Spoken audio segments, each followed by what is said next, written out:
සියලු දෙනාට සුබ සන්ධ්‍යාවක්.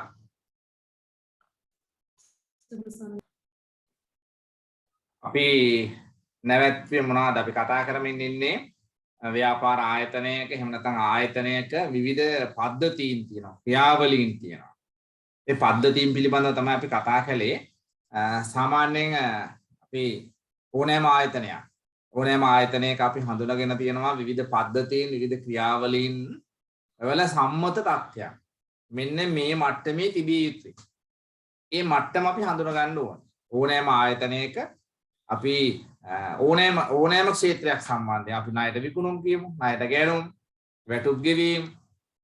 දැන් අපි කලාප කාර්යාලයක් වගේ ගත්තොත් රාජ්‍ය අධ්‍යාපන කාර්යාලයක්, කලාප කාර්යාලයක් වගේ ගත්තොත් දහස් ගානකට වැටුප් සකස් කරනවා. මහ රෝහල ගත්තොත්, ඒ වගේ ශික්ෂණ රෝහල් ගත්තොත්, ආමි කැම්ප් එකක් ගත්තොත්, නේවි එයාර්ෆෝස් වගේ දේවල් දහස් ගානකට වැටුප් සකස් කරනවා. ඒතර හැම ඒකකයකම එක් ක්‍රියාවන්ට අදාළව ක්‍රියාවලීන් තියෙනවා.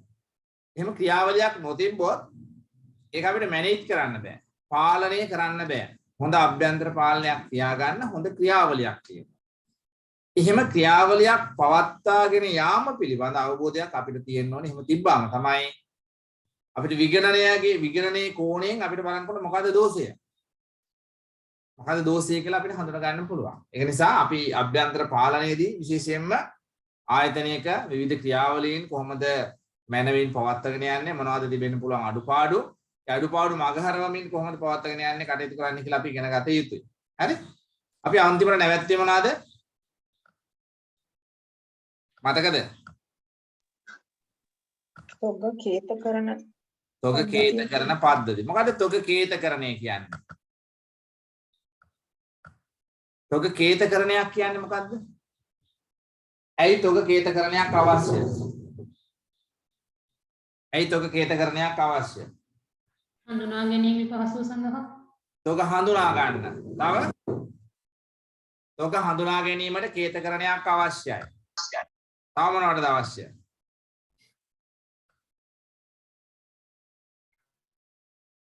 තොග හඳුනා ගන්න විතරමද අවශ්‍ය?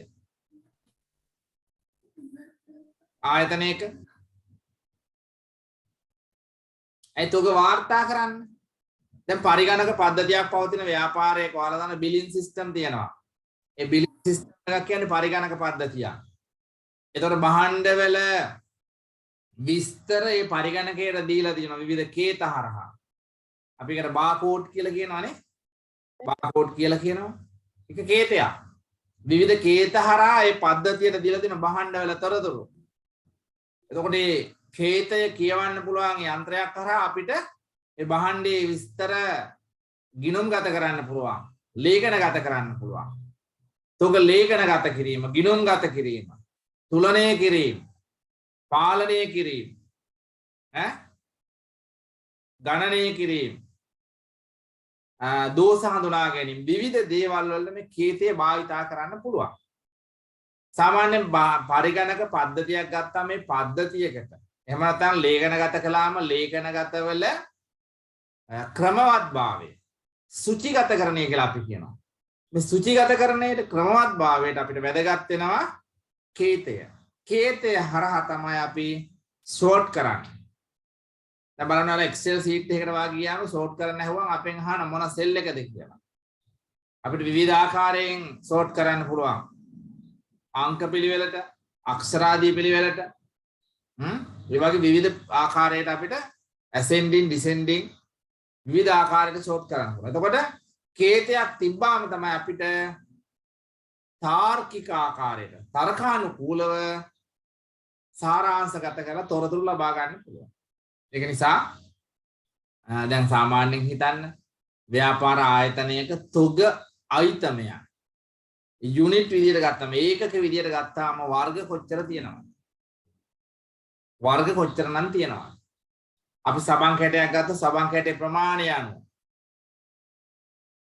භාණ්ඩ ගත්තොත් දැන් මිරිස් 3-5යි ගත්තා ග්‍රෑම් 50 100 200 250 500 කිලෝ එක. ඒතර එක් වර්ග අනුව දැන් සුපර් මාකට් එකකට ගියාම ඒගොල්ලන්ගේ රේන්ජ් එක වැඩි. ඊට පස්සේ ඔය ටෙක්ස්ටයිල් එකක ප්‍රධාන ප්‍රසිද්ධ ව්‍යාපාරයකට ගියොත් ඒගොල්ලන්ගේ තියෙන අයිතමයන් ගත්තම් ක්ෂේත්‍රයේ වැඩි. එතකොට නිවැරදි කේතයක් නැත්නම් අපිට ඒවා මැනේජ් කරන්න බෑ. ඒ නිසා තොග කේත කරන පද්ධතියින් ව්‍යාපාරයකට ආයතනයකට ඉතාමත් වැදගත් වේ. ඒ වගේම කේත කරන පද්ධතියක් තිබෙනවා නම් පහසුවෙන් වගේම වේගයෙන් හඳුනා ගන්න පුළුවන්. ක්ෂණිකව වේගයෙන් හඳුනා ගන්න පුළුවන්. බලන්න අපි ෂොප් එකකට ගිහිල්ලා භාණ්ඩ අරගෙන එළියට එනකොට අර යන්ත්‍රය හරහා නිවැරදිව හඳුනා ගන්නවා. ඒකේ කොස්ට් එක කීයද, මිල කීයද කියලා පහසුවෙන් හඳුනා ගන්න වේගවත්භාවය. ඒක නිසා හැම ආයතනයකටම මේ තොග කේත කරන පද්ධතියක් වැදගත් වෙනවා. මොනවද මේකේ තියෙන වාසි? සෑම අයිතමයකට තියෙනවා අනන්‍ය හඳුනා ගැනීමක් තියෙනවා. ඒක හරි වැදගත්. දැන් බලන්න අපි කේත කරන පද්ධතියක් තිබෙනවා නම් අපිට සිස්ටම් එකෙන් බලන්න පුළුවන් තොග තියනවද නැද්ද කියලා. දැන් ඔය MSD එක හරහා රජයේ රෝහල් වල තියෙනවා විශේෂයෙන් වැදගත් වෙන ඖෂධ, හිඟ ඖෂධ, සාමාන්‍ය මිල අධික ඖෂධ අපි කියන සමහර ඒවා දෙන කවුන්ටබල් ඒවා කියලා. ඒවා පාලනය කරන ලංකා පුරා සිස්ටම් එකක් තියෙනවා. රත්නපුරට බෙහෙතක් අවශ්‍යයි නම් බලන්න පුළුවන් සිස්ටම් එකට ගිහිල්ලා කොහෙද මේ බෙහෙත් වැඩිපුර තියෙන්නේ කියලා. වැඩිපුර තියෙන තැනක ඉල්ල ගන්න පුළුවන්. බලන්න පද්ධතියක වාසි. අනවශ්‍ය දැන් සමස්තයක් විදිහට ගත්තම සමස්ත ආයතන ව්‍යුහයේම මිලදී ගැනීම අවම කරන්න පුළුවන්. යල්පණින එක නවත්ත ගන්න පුළුවන් මේ අනන්‍යතාවය නිසා. අතිරික්ත තොග තබා ගැනීමේ අවාසි නැති කර ගන්න පුළුවන් අපිට. කේත කරන පද්ධතියක වාසි. දැන් දිගු විස්තර ලියනවට වඩා ලේඛනගත කිරීම පහසුයිනේ. භාණ්ඩයේ කේතයක් කිව්වම ඒ කේතය හරහා හඳුනා ගන්න පුළුවන්. ආයතනවල දැන් බොහෝ භාණ්ඩ සමහරවිට කේත වලින් හඳුනා ගන්න. කේත වලින් හඳුනා ගන්න. අද දිගු විස්තරයක් ලියනකොට දැන් බලන්න ડોක්ටර්ස්ලා කේත වලින් ලියන්නේ. ඒගොල්ලන් තියෙන විවිධ කේත වර්ග. එහෙමයි ලියන්නේ. ඒ වගේම නිවැරදි බව. අපි ඉතින් කේතේ හරියට යොදන්න ඕනේ නිවැරදිව ගන්න. කේතේ යොදන අවස්ථාවේ වැරද්දොත් නිවැරදි වෙන්නේ නැහැ. නිවැරදි බව වඩා තහවුරු කරගන්න පුළුවන් කේත කරන පද්ධතියක. විවිධ වාසි තියෙනවා. මේ අපි කිව්වට වඩා විවිධ වාසි තියෙනවා. ඒතර කේත කරන පද්ධතියක් හඳුනා ගැනීම, ඒක සංවර්ධනය කිරීම, ඒක යොදවා ගැනීම මේක කියන තරම් පහසු නෑ. හැබැයි අපිට කරවා ගත්තොත්, යොදා ගත්තොත් ලොකු පහසුවක් ඉතිරියක් තියෙනවා. ඊට පස්සේ මේ සාමාන්‍යයෙන් ආයතනයක තොග වාර්තා කරද්දී භාවිතා කරන එක ක්‍රමයක් තමයි නිත්‍ය තොග ක්‍රමය. තොග වාර්තා කරන්න භාවිතා කරන තොග මේ ක්‍රමයක්. නිත්‍ය තොග ක්‍රමය. තොග සම්බන්ධ තොරතුරු එදිනෙදා යාවත් කාලිනව සටහන් කරනවා. එහෙම නිත්‍ය තොග ක්‍රමයක් තියෙන්න ඕන. සාමාන්‍යයෙන් සිස්ටම් එකක් හැදුවට වැඩක් නැහැ. යා කිසියම් පද්ධතියක් සකස් කළාට වැඩක් නැහැ. යාවත් කාලින වන්නේ නැත්නම්. එතකොට තොග ලැබෙන සෑම වෙලාවකම, තොග නිකුත් කරන සෑම වෙලාවකම තොග වලට අදාළ පද්ධතීන් ලේඛන නිවැරදිව යාවත් කාලින කරන්න ඕනේ. ඒක තමයි නිත්‍ය තොග ක්‍රමයක වැදගත්කම. අපිට තොග නිත්‍ය තොග ක්‍රමයක් මැනුවලි නැත්තම් අපිට පරිගණක පද්ධතියට ගෙනියන්න බෑ. අපි පරිගණක පද්ධතියකින් කරන්නේ මැනුවලි කරන දේ ඊට වඩා අඩු කාලයක් තුල වේගවත්ව නිවැරදිව ලබා ගන්න ක්‍රමයක් හදා ගන්න එක. අපිට මැනුවලි එහෙම නැත්නම් භෞතිකව ලියකියවිලි වලින් ලේඛන වලින් නිවැරදි පද්ධතියක් නැත්නම් පරිගණක පද්ධතියකට ඔබවන්න බෑ. පාවත් දාන්න බෑ. හරිද? එතකොට නිවැරදිව අපේ පද්ධතිය නැත්නම් කිසිදු අවස්ථාවක පරිගණක පද්ධතියකට දෙන්න බෑ. අපි ළඟ තිබෙන නිවැරදි තොරතුරු තමයි පරිගණක පද්ධතියකට දෙන්නේ. දැන් ආයතන වල දාන වැටුප් පද්ධතිය. අපි ගාව නිවැරදි තොරතුරු නැත්නම් පරිගණක පද්ධතියේ නිවැරදි තොරතුරු ඇතුළත් කරන්න බෑ. සාමාන්‍ය ආයතන වල ඉන්න අය හොඳටම දන්නවා. ඒක නිසා අපි ගාව නිවැරදිව තොරතුරු නඩත්තු කරන්න අවශ්‍යයි. භාණ්ඩ සම්බන්ධයෙන් තියෙන මොනවාද? බින් කාඩ් තියෙනවා. බින් කාඩ් කියලා කියන සාමාන්‍ය අදට සමහර ව්‍යාපාරවල තියෙනවා. තොග ලෙජර් වල තියෙනවා. ඒතර මේවා නිවැරදිව නඩත්තු කරනවා නම් ඒ තොරතුරු තමයි අපි පරිගණක පද්ධතියකටවත් ඇතුළත් කරන. සාමාන්‍යයෙන් අදටත් සාමාන්‍ය වල දැකලා ඇති ව්‍යාපාරවල මේ තොග දැන් ඔය මේ තොග වාර්තා එහෙනම් භාණ්ඩ වලට අදාළ වාර්තා මැනුවලි එකින් එකට ෂෝට් කර යනවා. අපි අර ඉලෙක්ෂන් වල ඡන්ද ගණන් කරනවා වගේ. ඒ මට්ටමකට අපි හඳුනාගත්තොත් විෂමතාවයක් තිබෙනවා නම් වෙනසක් තිබෙනවා නම් අපිට හඳුනා ගන්න පුළුවන්. පැහැදිලිද? එතකොට මේ වගේ පද්ධතියක් තිබ්බොත් තමයි මේ ස්වාධීන පුද්ගලයෙකු ලව පරීක්ෂා කරවන්න පුළුවන්. ස්වාධීන පුද්ගලයෙකුට ලව පරීක්ෂා කරන්න පුළුවන් වෙන්නේ එහෙම වොත් විතරයි. අපි ගාව එහෙම නිවැරදි තොරතුරු පද්ධතියක් නැත්නම් අපි මේ තොරතුරු පද්ධතිය යාවත් කාලන කරන්නේ නැත්නම් විගණකවරයෙකුට විගණනය කරන්න බෑ. පරීක්ෂණයකදී පරීක්ෂකට පරීක්ෂා කරන්න බෑ. ඒතර විගණනය කරන්න පරීක්ෂා කරන්න නම් අපි ගාව මොනවද තියෙන්න ඕනේ? නිවැරදි පද්ධතියක් තියෙන්න ඕනේ. මේ පද්ධතියට අනුකූලව කටයුතු කරනවද නැද්ද කියන එක තමයි විගණනය කරන්නේ. පැහැදිලිද? ඒතර විගණනය කරන්න නම් නිවැරදිව සකස් කළ, නිවැරදිව හඳුනාගත්තු, නිවැරදිව ක්‍රියාත්මක වන, යාවත් කාලීන වන පද්ධති තියෙන්න ඕනේ. එහෙම නැත්නම් බෑ. සර් ඔව්. සත්‍යාපනයයි සමීක්ෂණයයි දෙකක්ද එකක්ද? සත්‍යාපනය කියන්නේ මොකක්ද? මේ සමාන වචන දෙකක්. අපි විගණනයේදී අපි කියන්නේ සත්‍යාපනය කියලා. සත්‍යාපනය කියන්නේ මොකක්ද? නිවැරදි කියලා බලන එකද සර්? නිවැරදිතාවය පරීක්ෂා කිරීම. සත්‍යක්ෂණ සත්‍ය බව පරීක්ෂා කිරීම. දැන් අපි භාණ්ඩ සමීක්ෂණයේදී කරන්නේත් ඒක. දැන් අපි හිතමු ණය ගැතියන් සත්‍යාපනය කිරීම, හිමියන් සත්‍යාපනය කිරීම, ස්ථාවර වස්තුන් සත්‍යාපනය කිරීම, ණයට විකුණුම් සත්‍යාපනය කිරීම, ණයට ගැනුම් සත්‍යාපනය කිරීම. ගොඩක් අපි වියදම් සත්‍යාපනය කිරීම, සිය සත්‍යාපනය කිරීම, වැටුප් ගෙවීම සත්‍යාපනය කිරීම. සත්‍ය වශයෙන්ම සිද්ධ වුණාද කියලා සත්‍යතාවය පරීක්ෂා කරනවා. එහෙම කරන්න මම කිව්වේ ඒක සිස්ටම් එක තියෙන්න ඕනේ හොඳින්. හොඳින් සිස්ටම් එක නැත්තම් පරීක්ෂා කරන්න පුළුවන්ද? මම සරල උදාහරණයක් කියන්නම්. ඔයාලා මුදල් පොත ලියන. මුදල් පොත දන්නවනේ හැමෝම. මුදල් පොත කොහොමද ලියන්න කියන්නේ? කොහොමද මුදල් පොත ලියන්න ඕනේ? දින පිළිවෙලින්. ඉතින් ලැබීම් නම් කොහොමද ලැබීම් මෙන්ට කරන්න ඕනේ?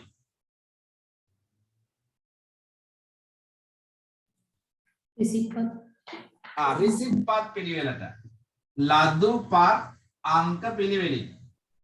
දැන් අපි හිතමු මෙහෙම ලියලා 1 7 12 2 8 14 3 මෙහෙම ලියුවොත් කෙනෙකුට පරීක්ෂා කරන්න පුළුවන්ද? ඈ? දිගටම ලියලා තියෙන මේ වගේ. චෙක් පත් අංක පිළිවෙලට ලියන්නේ නැතු ලියන ඒ වගේම. 624යි 501 624යි 492 624යි 311 ඔය වගේ එහෙම මෙහෙම ලියනවා. පරීක්ෂා කරන්න පුළුවන්ද? පරීක්ෂා කරන්න බෑ. අපහසුයි. මේක වෙනම වැඩක්. ඒකන පද්ධතිය නිවැරදිව නැත්නම් පරීක්ෂා කිරීම මේ දුෂ්කරයි.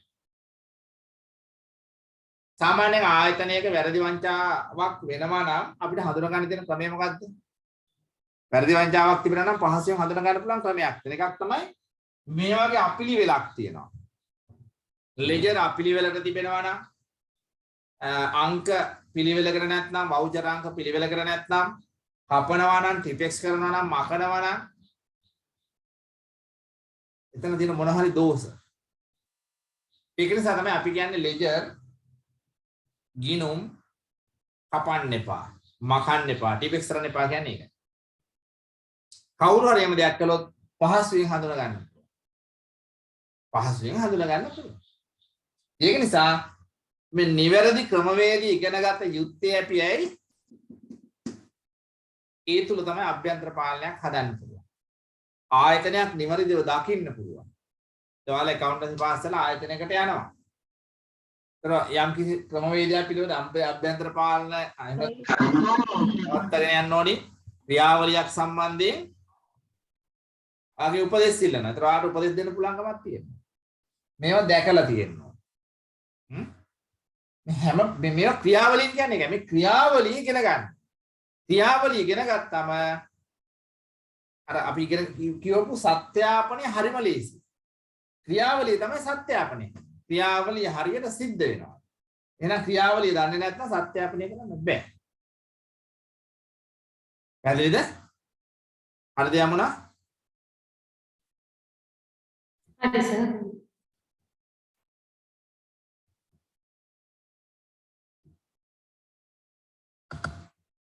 එතකොට දැන් මේ කොච්චර ලේඛනවල තිබ්බත් වැඩක් නැහැ අපි හරියට follow කරන්නේ නැත්නම් සිස්ටම් එක හදාන්න පුළුවන් සිස්ටම් එක යාවත් කාලිනව පවත්වාගෙන යාම තමයි දුෂ්කර. යාවත් කාලිනව පවත්වාගෙන යාම තමයි දුෂ්කර. පැහැදිලිද? ඒකන්ද යාවත් කාලිනව පවත්වාගෙන යාම සම්බන්ධයෙන් අපි හඳුනා ගන්න ඕනේ. තොග ආගණනය. මොකද තොග ආගණනය කියන්නේ? වෙරිෆිකේෂන් කියන්නේත් මේක. මොකද වෙරිෆිකේෂන් තොග ආගණනයේ ක්‍රියාවලිය. තොග ආගණනයේ ක්‍රියාවලිය මොකක්ද? දැන් සාමාන්‍යයෙන් තොග අගය කරන්න ඕනේ තොග ආගණනය කරන්න ඕනේ කවදටද?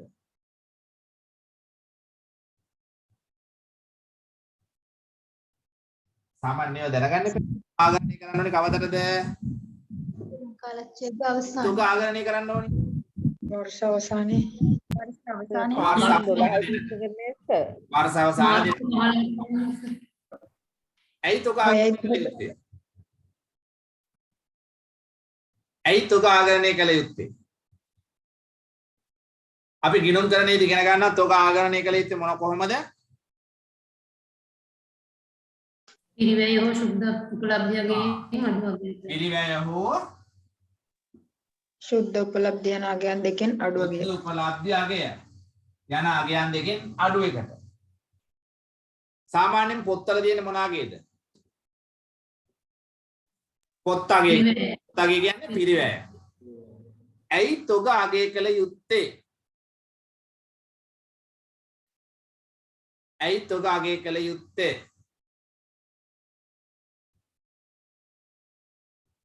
නැද්ද උත්තරයක්? වාර්තාවල තියෙන අගයයි ඇත්තටම තියෙන අගේ වෙනසක් තියෙන්න පුළුවන් හින්දා ඒක හොයාගන්න ඕනේ. වාර්තාවල තිබෙන අගේ ඇත්තම අගේ අතර වෙනස. දැන් වාර්තාවල තිබෙන අගේ ඇත්ත අගේ අතර වෙනසක් තියෙනවද කියලා බලා ගන්න පුළුවන්. ඔව් ඒක හරියි. තව වර්ෂ අවසානයේ ලාභය හා ලාභය මූල්‍ය තත්ත්වය ගණනය කිරීම සඳහා වර්ෂ අවසානයේ ලාභය හා ලාභය ගණනය කරද්දී මූල්‍ය තත්ත්වයට අවශ්‍ය තොගය. ඔව් ඒක හරියි. තව සර් මනා පාලනයක් අවශ්‍ය නිසා ව්‍යාපාරයේ මනා පාලනයක් අවශ්‍ය නිසා අවශ්‍ය දේ තාම කිව්වේ නැහැ. විචක්ෂණ සංකල්පයට අනුව ගිණුම් තියන්න ඕනේ හින්දා. ඔව් විචක්ෂණ සංකල්පයට අනුකූලව කටයුතු කරන්න ඕන නිසා. ඔයාලා දන්නවද තොග ගිණුමක් නැහැ කියලා ව්‍යාපාරයක? දන්නවද? ව්‍යාපාරයේ තොග හා සම්බන්ධ ගිණුමක් නැත. මම නිවැරදිද? පිරිවැය ගණනය කරන්නේ. ඔව්. ඒ කියන්නේ තොගේ පිරිවැය ගණනය කරන්න. දැන් මෙන්න මේ දේ ඔයාලා දැනගන්න දන්නවද? තොග සඳහා ගිණුමක් තියනවද ව්‍යාපාරයේ? නැහැ. ගැනුම් ගිණුමක් නේ තියෙන්නේ. මිලදී ගන්න බහන්න කොහෙද තියෙන්නේ? ගැනුම් ගිණුමේ. ගැනුම් ගිණුම. විකුණන බහන්න විකුණුම් ගිණුම. විකුණුම් ගිණුමේ. ආපසු යවන බහන්න අපසු යොම් ආපසු යවුම් ගිණුමේ. ආපසු එවන බහන්න ආපසු යොම් ගිණුමේ. පැහැදිලිද? තොග හොරගම් කළොත්, තොග නරක් වුණොත්, තොග විනාශ වුණොත්, ගෙදර ගෙනිච්චොත් ඒක තවත් ගිණුම් වල තියෙනවා. හැබැයි තොග සම්බන්ධ ගිණුමක් නැහැ. පැහැදිලිද? ව්‍යාපාර ආයතනයේ තොග සම්බන්ධ ගිණුමක් නැහැ. ඒක නිසා අපිට සිද්ධ වෙනවා වසර අවසාන දිනේදී පවතින තොගේ වටිනාකම ගණනය කරන්න. භෞතිකවත් පොත් අගය මත. මේ පොත් අගය තුල තියෙන අගයන් බොහෝ දෝෂ වෙන්න පුළුවන්. වුණතා තියෙන්න පුළුවන්, නැස්ස වෙලා තියෙන්න පුළුවන්, අනාවරණය නොවු සොරකම් තියෙන්න පුළුවන්. සමහර භාණ්ඩ වාෂ්ප වෙනවා, වියලෙනවා, හැකිලෙනවා, බර අඩු වෙනවා. මේ ගොඩක් දෝෂ මේවා තියෙනවා. ඒක නිසා කිසියම් දිනකට සත්‍ය වශයෙන්ම පවතින තොගේ හඳුනා ගන්න ඕනේ. අපි ඔකට කියන ස්ටොක් ගන්නවා කියලා. තොගාගරණයට කියන ස්ටොක් ගන්නවා. තොග අගය කරන්න සාමාන්‍ය කවදද? වසර අග දිනයට. වසර අග දිනයට කරන්න බැරි වුණොත් මොකද කරන්න ඕනේ? වසර අවසන් වෙන්නේ 3.31 තොගාගරණය කරන්නේ 4.10. මොකද වෙන්නේ? මොකද කරන්නේ? මේ ප්‍රායෝගික දේවල්නේ. මේවා දැනගන්න ඕනේනේ. මේවා පහසු දේ සාමාන්‍ය මෙච්ච අපහසු දේවල් නේ. මේ ප්‍රායෝගික දේවල්. මේක දැනගත්තම තමයි අපිට හිතලා උනත් උත්තරයක් ලියන්න. මේ ඔක්කොම සිස්ටම් එක මේක කරකැවෙන්නේ මොකද්ද කියලා, වෙන්නේ මොකද්ද කියලා දැනගත්තාම ගලපලා ලියන්න පුළුවන්. හිතෙන් ගලපලා ලියන්න පුළුවන්. 3.31 තෝග ආගණනය කරන්න ඕනේ. 4.10 තමයි තෝග ගණනය කරන්න පටන් ගන්න. මොකද්ද කරන්න ඕනේ අපි? අපි ගැළපිලි කරනවා නේද සර්? මෙදාට අගය කරලා මේ පරාසය තුල සිදු වූ ගනුදෙනු මොකද කරන්නේ? ගත්තු ඒවා අඩු කරනවා, විකුණුපු ඒවා එකතු කරනවා, අඩු කිරීම එකතු කිරීම කරලා ගලපනවා. උසස් පෙළ වලදී මතක ඇති මේව දේවල් අපි කළා. ඒ නිසා ගිණුම් වසර අවසාන දිනට තෝගාගණනය කරන්න ඕන. තෝගාගණනය කරන්න ඕන. හරිද? නිවැරදිව තෝග අගය නොකළොත් මොකද විපාකය? නිවැරදිව තෝග අගය නොකළොත් මොකද වෙන්නේ? ලාභයත් වෙනස් වෙනවා. ලාභේ වැරදි. ලාභේ නිවැරදි නෑ. නිවැරදිද කියලා අපිට හඳුනා ගන්න බෑ. තව ලාභේ හරිද වැරදිද කියලා හඳුනා ගන්න බෑ. තෝගේ ඍජුවම බලපාන ලාභයට. අවසාන තෝගේ වැඩි වුණොත් මොකද වෙන්නේ? ලාභෙත් වැඩි වෙනවා. ලාභය වැඩි වෙනවා. කොහොමද වැඩි වෙන්නේ? අගතොග වැඩි නම් ලාභය වැඩි. හරි. කතාව හරි. කොහොමද වැඩි වෙන්නේ?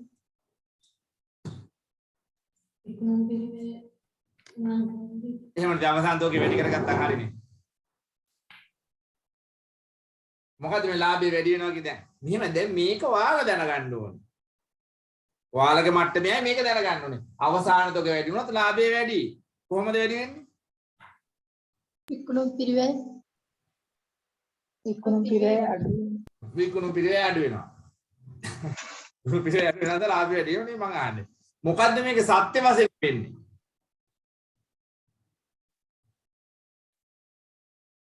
සත්‍ය වශයෙන් වෙන්නේ තොගයට මුදල් හිර වෙලා තියෙනවා වැඩි වෙනවා.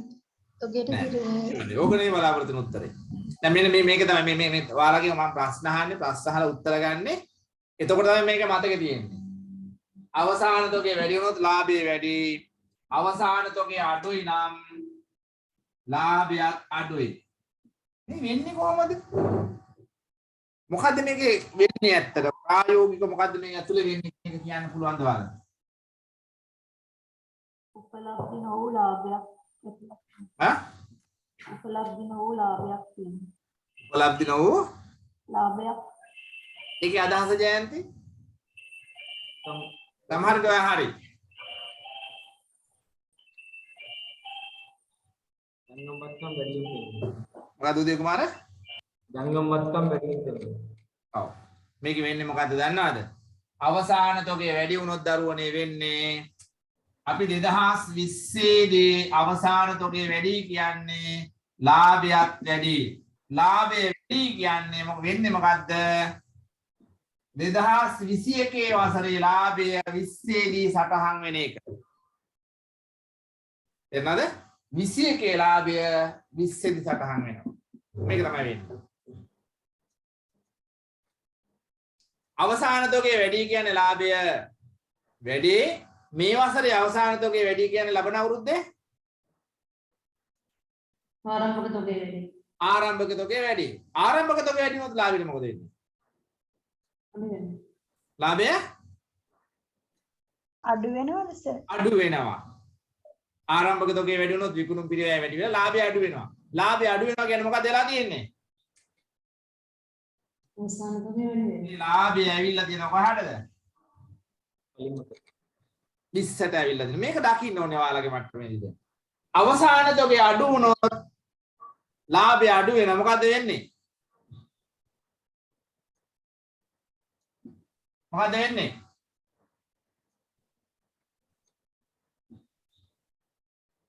මොකද වෙන්නේ? 2020 ලාභය කවද්ද සටහන් වෙන්නේ? 21. පැහැදිලිද? ලාභය එහාට මෙහාට දෝලණය වෙනවා.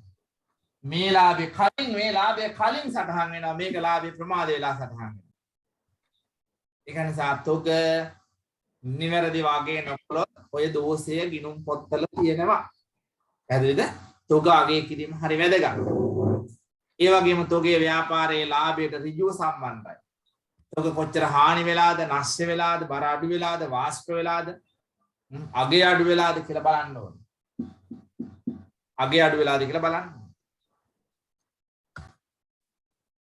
අණ්ඩවල හරි වැරදි නොබලනකොට තොගවල ඇතුළත් මුදල් නාස්ති වීම වැඩි. තොග පාලනය දුර්වලයි.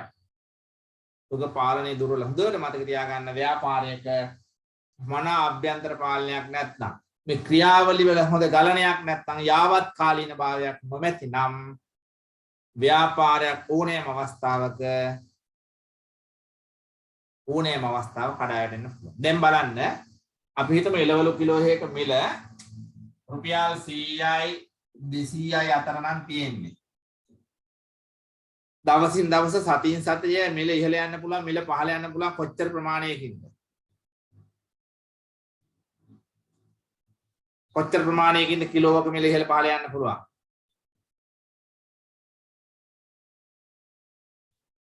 ඈ 10ක් 20ක් 25ක් ඒ වගේ 10ක් 30ක් 40ක් කියමුකෝ. 10න් 10 5න් 5 එහෙම යන්නේ. දවසකට 50ක් යන්නේ. හැබැයි මිල තියෙන්නේ 400 500 අතර නම් වෙනස් වෙන්නේ කීයෙන් කීයද? 50 60 80 100 එහෙම. සහල් මිල උනත් 50 60 සහල් තිබියදී වෙලෙන්දා ලබන්නේ කිලෝවකට රුපියල් 2ක 3ක ලාභයක් නම් 115ට 120ට එනකොට එතන දෙහු ලබන ඒ වගේ දෙගුණයක ලාභයක්. දෙගුණයක ලාභයක් ලබනවා. ඒක නිසා මේ මිල වැඩි වෙන්න ලාභ තීරුව වැඩි වෙනවා. ඒ වගේම මිල වැඩි වෙන්න තොගවල සිදුවන හානි එහෙම නැත්නම් තොගවල සිදුවන දෝෂ නිසා වන හානිය වැඩි. ඒක නිසා තොග සම්බන්ධ ආගණනයන් නිවැරදිව සිදු කරන්න ඕනේ. තොග සම්බන්ධ ආගණනයන් නිවැරදිව සිදු කළ යුතුයි. පැහැදිලිද? ඒ වගේම තොග ආගණනය භෞතිකව කරන්න වඩාත් හොඳයි තොග පාලනයක්. මනා තොග පාලනයක් පවත්වාගෙන යාම. පැහැදිලිද? මනා තොග පාලනයක් තිබෙනවා නම් තොග සත්‍යාපනය කිරීම, තොග අගය කිරීම හරි වැදගත්. ඒ වගේම තොග අගය කිරීම, ගණනය කිරීම අඛණ්ඩව වෙන්න ඕනේ. වරින් වර හරි කොහොම හරි අඛණ්ඩව සිද්ධ වෙන්න ඕනේ. එතකොට අර ඔයාලා ඉස්සලා කිව්වා වගේ තොග සම්බන්ධ වැරදි වංචා වෙනවා අඩුයි. තොග සම්බන්ධ වැරදි වංචා වෙන්නේ නැහැ. එහෙම සිදුවෙන එක දුර්වල කරනවා. වැරදි වංචා සිදු කරන එක දුර්වල කරනවා. හොඳ පාලනයක් තියෙනකොට වැරදි වංචා සිදුවීම දුර්වල වෙනවා. පැහැදිලිද? ඒ වගේම තොග ආගණනය වරින් වර කරන්න පුළුවන්. මොකද්ද වරින් වර කරනවා කියන්නේ?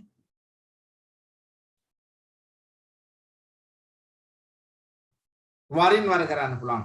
එහෙම නැත්නම් අඛණ්ඩව කරන්න පුළුවන්. අඛණ්ඩව කරනවා කියන්නේ නිරන්තරයෙන්ම කරනවා. එක් තොග ආයතනයන් හඳුනාගෙන නිරන්තරයෙන්ම තොග ආගණනයන් සිද්ධ වෙනවා. විධිමත් ව්‍යාපාරවල එහෙම කරනවා. එහෙම කළා කියලා ඒක හානියක් නැහැ. පිරිවැය වැඩිවීමක් වෙන්නේ නැහැ. එහෙම කරනකොට වාසියක් තියෙනවා. ව්‍යාපාර කටයුතු පවත්වාගෙන යන අතරතුර කරන්න පුළුවන්. ව්‍යාපාර කටයුතු කරගෙන යන අතරතුර කරන්න පුළුවන්. අඛණ්ඩව කරනකොට. වරින් වර කරනකොට ඒත් කරන්න පුළුවන්. වරින් වර කරනකොට ව්‍යාපාර කටයුතු වල වන බාධාවන් වැඩි වෙනවා. ඒ වගේම තොග ආගරණයක් දුෂ්කරයි. කිසියම් කාලච්ඡේදයකට වරක් නියමිත භාණ්ඩ කොට්ටාසයක් තෝරාගෙන භෞතිකව පරීක්ෂා කරනවා වරින් වර තොග ආගරණය. අර මම ඉස්සෙල්ලා කිව්වාගේ සාමාන්‍යයෙන් අපි තොග ආගරණය කරන්නේ ගිණුම් කාල පරිච්ඡේදයේ අවසානයේ ගිණුම් වලට සහාය වීම සඳහා. පැහැදිලිද? සාමාන්‍ය අඛණ්ඩ තොග පාලනයක් තිබෙනවා නම් තොග සම්බන්ධ වෙන වැරදි වංචා පාලනය වෙනවා. ඒ වගේම තමයි තොග සම්බන්ධයෙන් වන වැරදි වැඩි කාලයක් යන ඉස්සලා හඳුනා ගන්න පුළුවන්. නිවැරදි කරන්න පුළුවන්. සොරකම් වාගේ දේවල් අනාවරණය කර ගන්න පුළුවන්. නිවැරදි කරන්න පුළුවන්. වන හානිය දිගින් දිගටම සිදුවීමෙන් වන හානිය අඩු වෙනවා. භෞතිකව තොග සත්‍යාපනය. මොකද්ද භෞතිකව තොග සත්‍යාපනය කියන්නේ? මොකද්ද භෞතිකව තොග සත්‍යාපනය කියන්නේ? තොග භෞතික වශයෙන් තිබෙනවාද යන්න එහෙනවද? ඇහෙනවා සර්. වෙනවා සර්. මොකද්ද තොග භෞතික සත්‍යාපනය කියන්නේ? තොග භෞතිකව තිබෙනවද යන්න පරීක්ෂා කරන්න ඕනේ. දැන් විගණනයේදී අපෙන් අහන්නේ එහෙමනේ සත්‍යාපනය. භෞතිකව සත්‍යාපනය. භෞතිකව සත්‍යාපනය කරන්න නම් මොකද වෙන්න ඕනේ? තොග සම්බන්ධ වාර්තා නිවැරදිව පවත්වාගෙන යාවත් කාලීනව පවත්වාගෙන යන්න ඕනේ. යාවත් කාලීනව පවත්වාගෙන යන්න ඕනේ. පැහැදිලිද?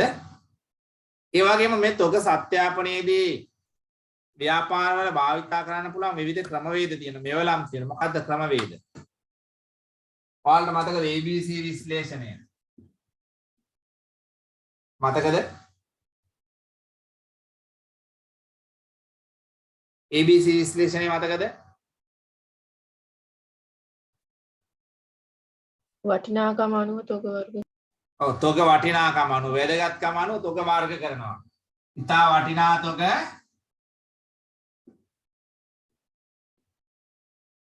සාමාන්‍ය වටිනාකමක් ඇති තොග අඩු වටිනාකමක් ඇති තොග. එතකොට ඉහළ වටිනාකමක් සහිත තොග නිරන්තරයෙන්ම සත්‍යාපනය කරලා බලනවා. නිරන්තරයෙන්ම ව්‍යාපාරික බලන්න. ඉතා වටිනාකමක් සහිත තොග හැමදාම කවුන්ට් කරලා බලන බොහෝ වෙලාවට. ඒවා ටිකක් අගුරුලාලා තියෙන්නේ. වැඩි ආරක්ෂාව සහිතව තියෙන්නේ. එතකොට ඒවා වැඩිපුර සත්‍යාපනය කරනවා. එතකොට මේවා ක්‍රමවේදයක් හදා ගන්න පුළුවන්. සාමාන්‍ය ව්‍යාපාරිකයෙකුට වැරදි හවංචා සිදුවීම බරපතල බලපාන. ඒවා සිදු නොවන මට්ටමට දැන් සත්‍යාපනය කිරීමේ පරමාර්ථය තමයි එකක් හඳුනා ගැනීම අනිත් එක වැරදි වංචා වෙන එක අනාවරණය කර ගැනීම හා වළක්වා ගැනීම. පාලනය කිරීම. පාලනය හරි වැදගත්. සාමාන්‍යයෙන් පුද්ගලයන් ව්‍යාපාර ආයතනයක සොරකම් කිරීම මේ වගේ දේවල් කරන්නේ ඇයි? පාලනයේ දුර්වල වුණා. පාලනයේ දුර්වල වුණා. පැහැදිලිද? සොරකම් කරන්න අදහසක් නොමැති පුද්ගලයෙක්වත් පද්ධතිය තුල දුර්වලයි නම් සොරකම් කරන්න පෙළඹෙනවා. ඒ නිසා පද්ධතිය හරි වැදගත්. නිවැරදිව අභ්‍යන්තර පාලනයන් ක්‍රියාවලින් නිවැරදිව පවත්වාගෙන යාම ඉතාමත් වැදගත්. පැහැදිලිද? එතකොට මේ තොග සත්‍යාපනය කවුද කරන්න ඕනි? කවුද? ස්වාධීන පුද්ගලයෙක්. ස්වාධීන පුද්ගලයා. අපි විගණකවරයෙක් ගන්න ඒකයි. ස්වාධීන පුද්ගලයා. ස්වාධීනතාවයක් බලන්න දැන් අපි රාජ්‍යංශය උනා දැන් විගණක ස්වාධීනව තියලා තියෙනවා.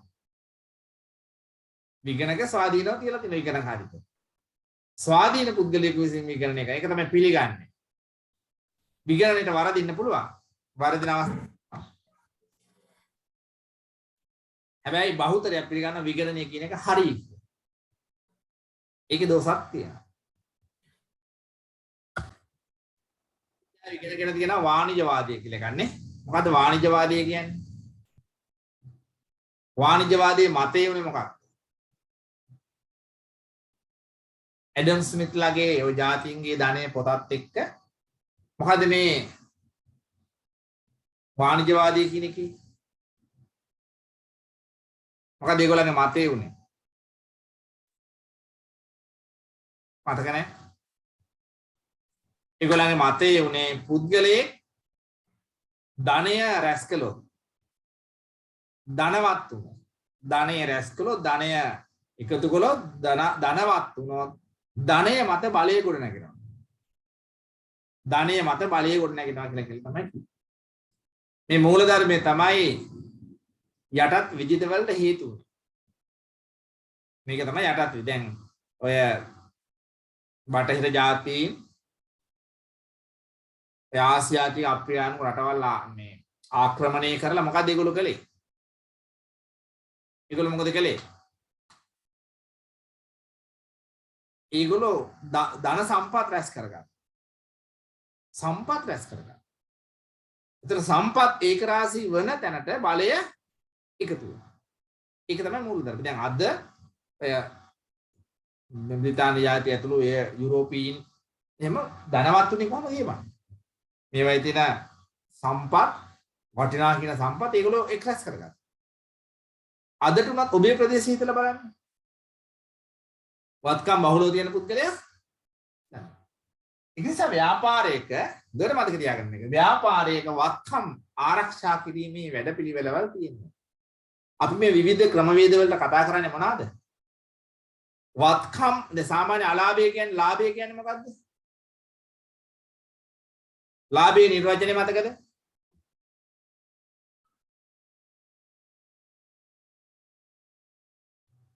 ලාභයේ නිර්වචනය මතකද?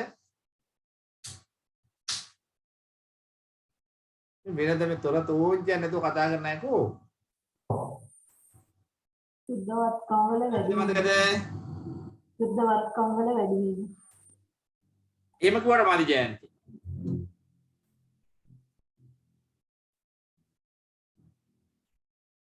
ලාභේ නිර්වචනය කාටද මතක?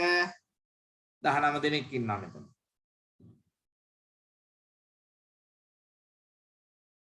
අයිතිකරුවන්ගේ ඉදවුම් වලට කරන ප්‍රතිලාභය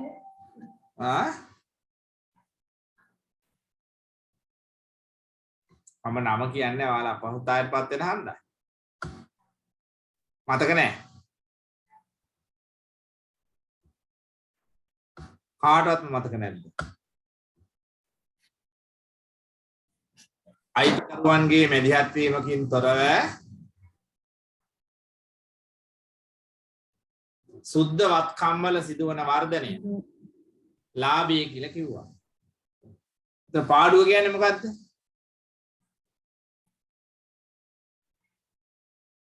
අයිතිකරුවන්ගේ මැදිහත් වීමකින් තොරව සුද්ධ වත්කම් වල සිදුවන අගේ අඩුවීම. ලාභ සමීකරණ ඔය ආශ්‍රයෙන් ගත්තා මතකද? දැන් මේව මතක තියෙනවනේ දරුවනේ. කොහමද ලාභය ගත්තේ? දැන් සාමාන්‍යයෙන් හිතන්න ඔයාලට අසම්පූර්ණ වාර්තා ඇසුරින් අභ්‍යාසයක් දුන්නොත් තොරතුරු මදි ටිකයි තියෙන්නේ. අසම්පූර්ණ වාර්තා කියලා කියන්නේ. ඔයාලා ලාභය ගන්න එක ඉගෙන ගන්න එපා. මොකද ලාභය කියන්නේ? සුද්ධවත්කම් වල වර්ධනය වලින්නේ කොහමද? සුද්ධවත්කම් වල වැඩිවීම හෝ අඩුවීම කොහොමද මනින්නේ?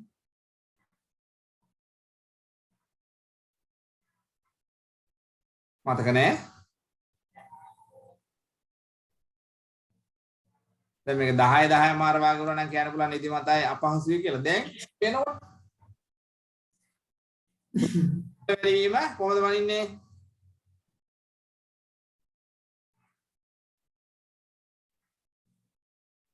කොහමද?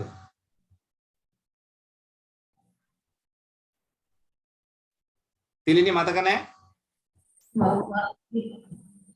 වගකීම් අඩු කරාම අය සුද්ධවත්කම් වත්කම් වලින් වගකීම් මුළු වගකීම් අඩු කරාම සුද්ධවත්කම්. සුද්ධවත්කම් සමානයි හිමිකම් කියලා අපි ඉගෙන ගත්තා. නිශ්චිත කාල පරිච්ඡේදයක් අවසානයේ සුද්ධවත්කම් වලින් ආරම්භක සුද්ධවත්කම් අග සුද්ධවත්කම් අඩු කිරීම අඩු කිරීම සුද්ධවත්කම්. මතක නැද්ද මේක? එකතු කිරීම ගැනෙලි. ඔන්න සුද්ධවත්කම් වල වර්ධනය. අපි කෝ අයිතිකරුවන්ගේ මැදිහත් වීමකින් තොරව සුද්ධවත්කම් වල වැඩිවීම. අයිතිකරුව කොහොමද මැදිහත් වෙන්නේ? අමතර ප්‍රාර්ථනීය දේ ගෙදර ගෙනියනවා, ගෙදරින් ගේනවා. ගෙදර ගෙනියනීම එකතු කරනවා, ගැනිලි. අමතර ප්‍රාර්ථනා අඩු කරනවා. කරනවා අමතර මේක තමයි ලාභය. මට කියන්න ඕනේ මේ ලාභය නෙවෙයි. ලාභය වත්කම් වලට බද්ධයි. ලාභය වත්කම් වලට බද්ධයි. ඒක හරියට වත්කම් රැක ගන්න ඕනේ. මේ අපි කතා කරන්නේ ඒකනේ. තොග කියන්නේ වත්කමක්. දැන් ඉස්සරහට කතා කරන ස්ථාවර වත්කම්. මේක ආරක්ෂා කරන්න ඕනේ. මේක ආරක්ෂා කරන්න ඕනේ. ඒක හරියට වත්කම් රැක ගැනීම වැදගත්. ඒතර සාමාන්‍ය මේ ක්‍රිටිකලි නොහිතන ව්‍යාපාරිකයන් මොකද කරන්නේ? සේවකයෝ ගන්න පඩි ගෙවන්න වෙයි කියලා හැබැයි වත්කම් හානි වෙනවා. වත්කම් නාස්ති වෙනවා. මනවින් ව්‍යාපාර කරන අය වත්කම් මනා ලෙස පාලනය කරනවා. මේ තොග ආගරණය කරන්නේ ඇයි වත්කම් පාලනය කරන්නේ? නිරන්තර ආගරණය කරන්නේ ඇයි හොරකම් අඩු කරන්නේ? වෙන හොරකම් අනාවරණය කරගන්න. හිල් වහන්න ඕනේ ව්‍යාපාරේ, ලීකේජ් වහන්න ඕනේ, සිදු කාන්දු වෙන එක වළක්වන්න ඕනේ. ඒකට තමයි මේ පාලනය. ඒකද මේ සාමාන්‍ය මේ විගණකට කොටසක් අල්ලගෙන බෑ. ව්‍යාපාරේ එක කොටසක් දිහා බලලා බෑ විගණකට. සමස්තය දකින්න ඕනේ. සමස්තය දකින්න ඕනේ. එතකොට මේ සමස්තය දැකලා දැන් ව්‍යාපාරයක අපි ඉගෙන ගන්නනේ කළමනාකරන මට්ටම් තුනක් තියෙනවානේ. ඉහළ, මධ්‍යම සහ පහළ කියලා. කළමනාකරන කුසලතා අපි කියනවා. කළමනාකරන කුසලතා අපි ඉගෙන ගන්නවා ආකාර තුනක තියෙනවා නේ කියලා. මොනවාද? තීරණ ගැනීම ආත්මක, මානව, තාක්ෂණික. කළමනාකරන කුසලතා ප්‍රධාන වශයෙන් අපි තුනක් ඉගෙන ගන්න වෙන වෙන ඒවා තියෙනවා. සංකල්පනාත්මක, මානව සහ තාක්ෂණික කියලා. මේ සංකල්පනාත්මක කුසලතා කියන්නේ මුළු ආයතනයම දකින්න ඕනේ. පුළුල් ආයතනයම දකින්න ඕනේ. ආයතනයේ টොප් ලෙවල් එක. කවුද මේක දකින්න ඕනේ? টොප් ලෙවල් එක. එහෙම දැකලා මේ සිස්ටම් එක හදන්න ඕනේ. ආයතනයේ මේ එක් ක්‍රියාවලින් එකට බද්ධ වෙලා තියෙන්න ඕනේ. මෙකිනෙකට බද්ධ වෙලා තියෙන ක්‍රියාවලිය. ස්ථාවරවත්කම් සම්බන්ධව හිමියන්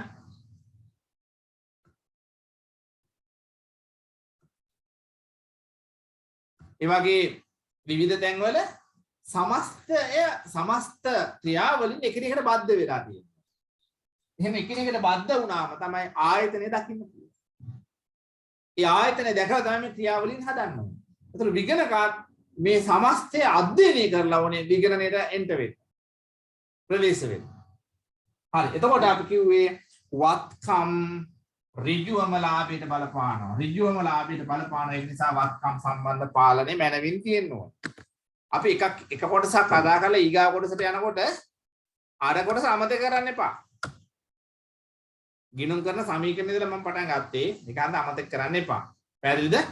ස්වාධීන පුද්ගලයෙක් විසින් කරන එක අන්ද භෞතිකව සත්‍යයපරිණ සත්‍ය වශයෙන්ම තිබෙනවා. ඒක තහවුරු කරගන්න ඕනේ. සත්‍ය වශයෙන්ම නැත්නම් ගිය අවුරුද්දේ තිබිච්ච එක මේ අවුරුද්දේ නැත්නම් මොකද උනේ කියලා අපි ගා තොරතුරු තියෙන්න ඕනේ වාර්තා තියෙන්න. භෞතිකව පරීක්ෂා කරලා වෙනසක් තියෙනවා විමර්ශනයක් කරන්න ඕනේ.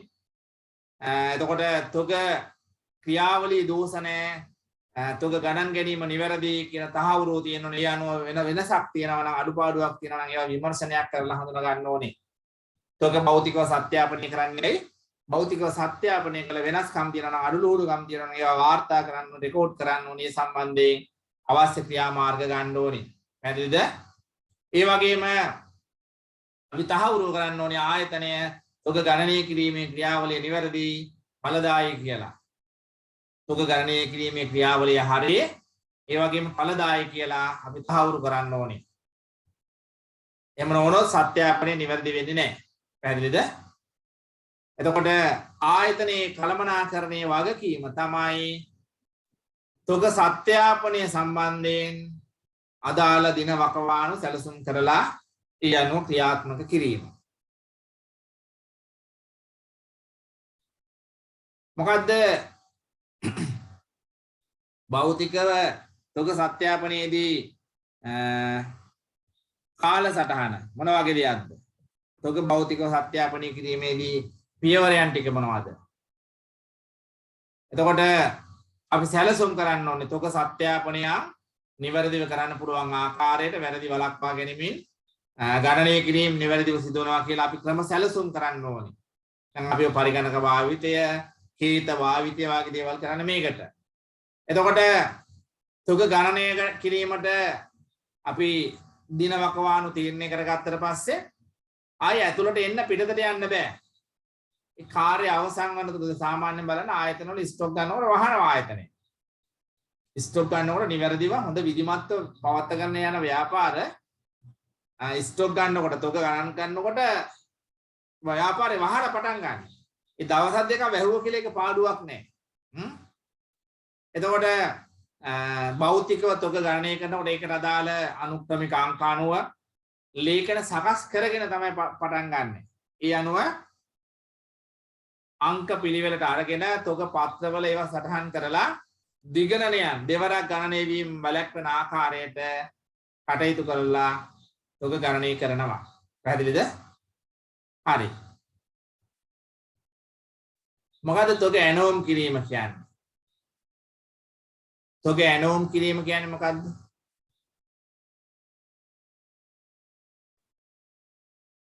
ආයතනයක තොග ඇනෝම් කිරීම තොග හා සම්බන්ධයි. අපි දන්න තොග ඇනෝම් කරනවා කියන්නේ මිලදී ගැනීමේ ඇනෝම් මතනේ. අපි ඉගෙනගෙන තියෙනවා තොග ඇනෝම් කළ යුත්තේ මොන ප්‍රමාණය මතද? ආර්ථික ඇනෝම් ප්‍රමාණය මතනේ. එතකොට ඇනෝම් කිරීමේදී මේ ඇනෝම් කිරීමේ ක්‍රියාවලිය කළමනාකරණය කරද්දී අපි බලන්න ඕනේ ඒකට යන පිරිවැය. එතන ව්‍යාපාරයේ භාණ්ඩ වලට යන පිරිවැය තීරණය වෙනවා මොනවා මතද? ඇනෝම් කිරීමේ ඒ වගේම තොග රඳවා ගැනීමේ පිරිවැය, මිලදී ගැනීමේ පිරිවැය සහ තොග නොමැති වීමේ පිරිවැය. පිරිවැය වර්ග 4යි. මොනවාද පිරිවැය වර්ග 4? මිලදී ගැනීමේ පිරිවැය, රඳවා ගැනීමේ. එතකොට නිවැරදි තොග පාලනයක් නැත්නම් රඳවා ගැනීමේ පිරිවැය වැඩි වෙනවා. ඇනෝම් කිරීමේ පිරිවැය සහ තොග නොමැති වීමේ පිරිවැය. මොකද මේ තොග නොමැති වීමේ පිරිවැය කියන්නේ? තොග හිඟවීම පිරිවැය කියන්නේ තොග හිඟවීමේ පිටතින් මිලදී ගැනීම. තොග හිඟවීම මත වෙන දේවල් මොකද්ද වෙන්නේ? වැඩි මිලට මිලදී ගැනීමට සිද්ධ වෙනවා. අවශ්‍ය කියන්නේ හදිසි අවස්ථාවලදී වැඩි මිලට ගන්න වෙනවා. තව කීර්තිනාමය යන්ත්‍ර සූත්‍ර නිකරුණේ තියන්න වෙනවා. යන්ත්‍ර සූත්‍ර සේවකයෝ නිකරුණේ වෙනවා. සේවකයින්ට නිකරුණේ තියන්න. අපි කියන ප්‍රිය වැටුප් කියන්නේ අක්‍රිය කාලයේ වැටුප් ගෙවන්න වෙනවා. සේවකයන්ට අක්‍රිය කාලේ නිකන් හිටපු කාලෙට පඩි ගෙවන්න වෙනවා. තව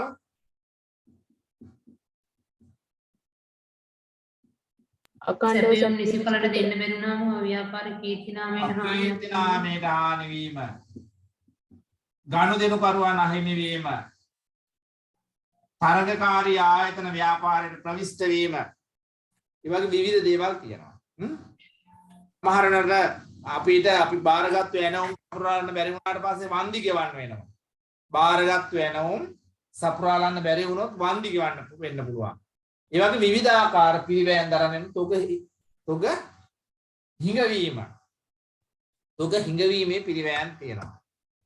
පැහැදිලිද?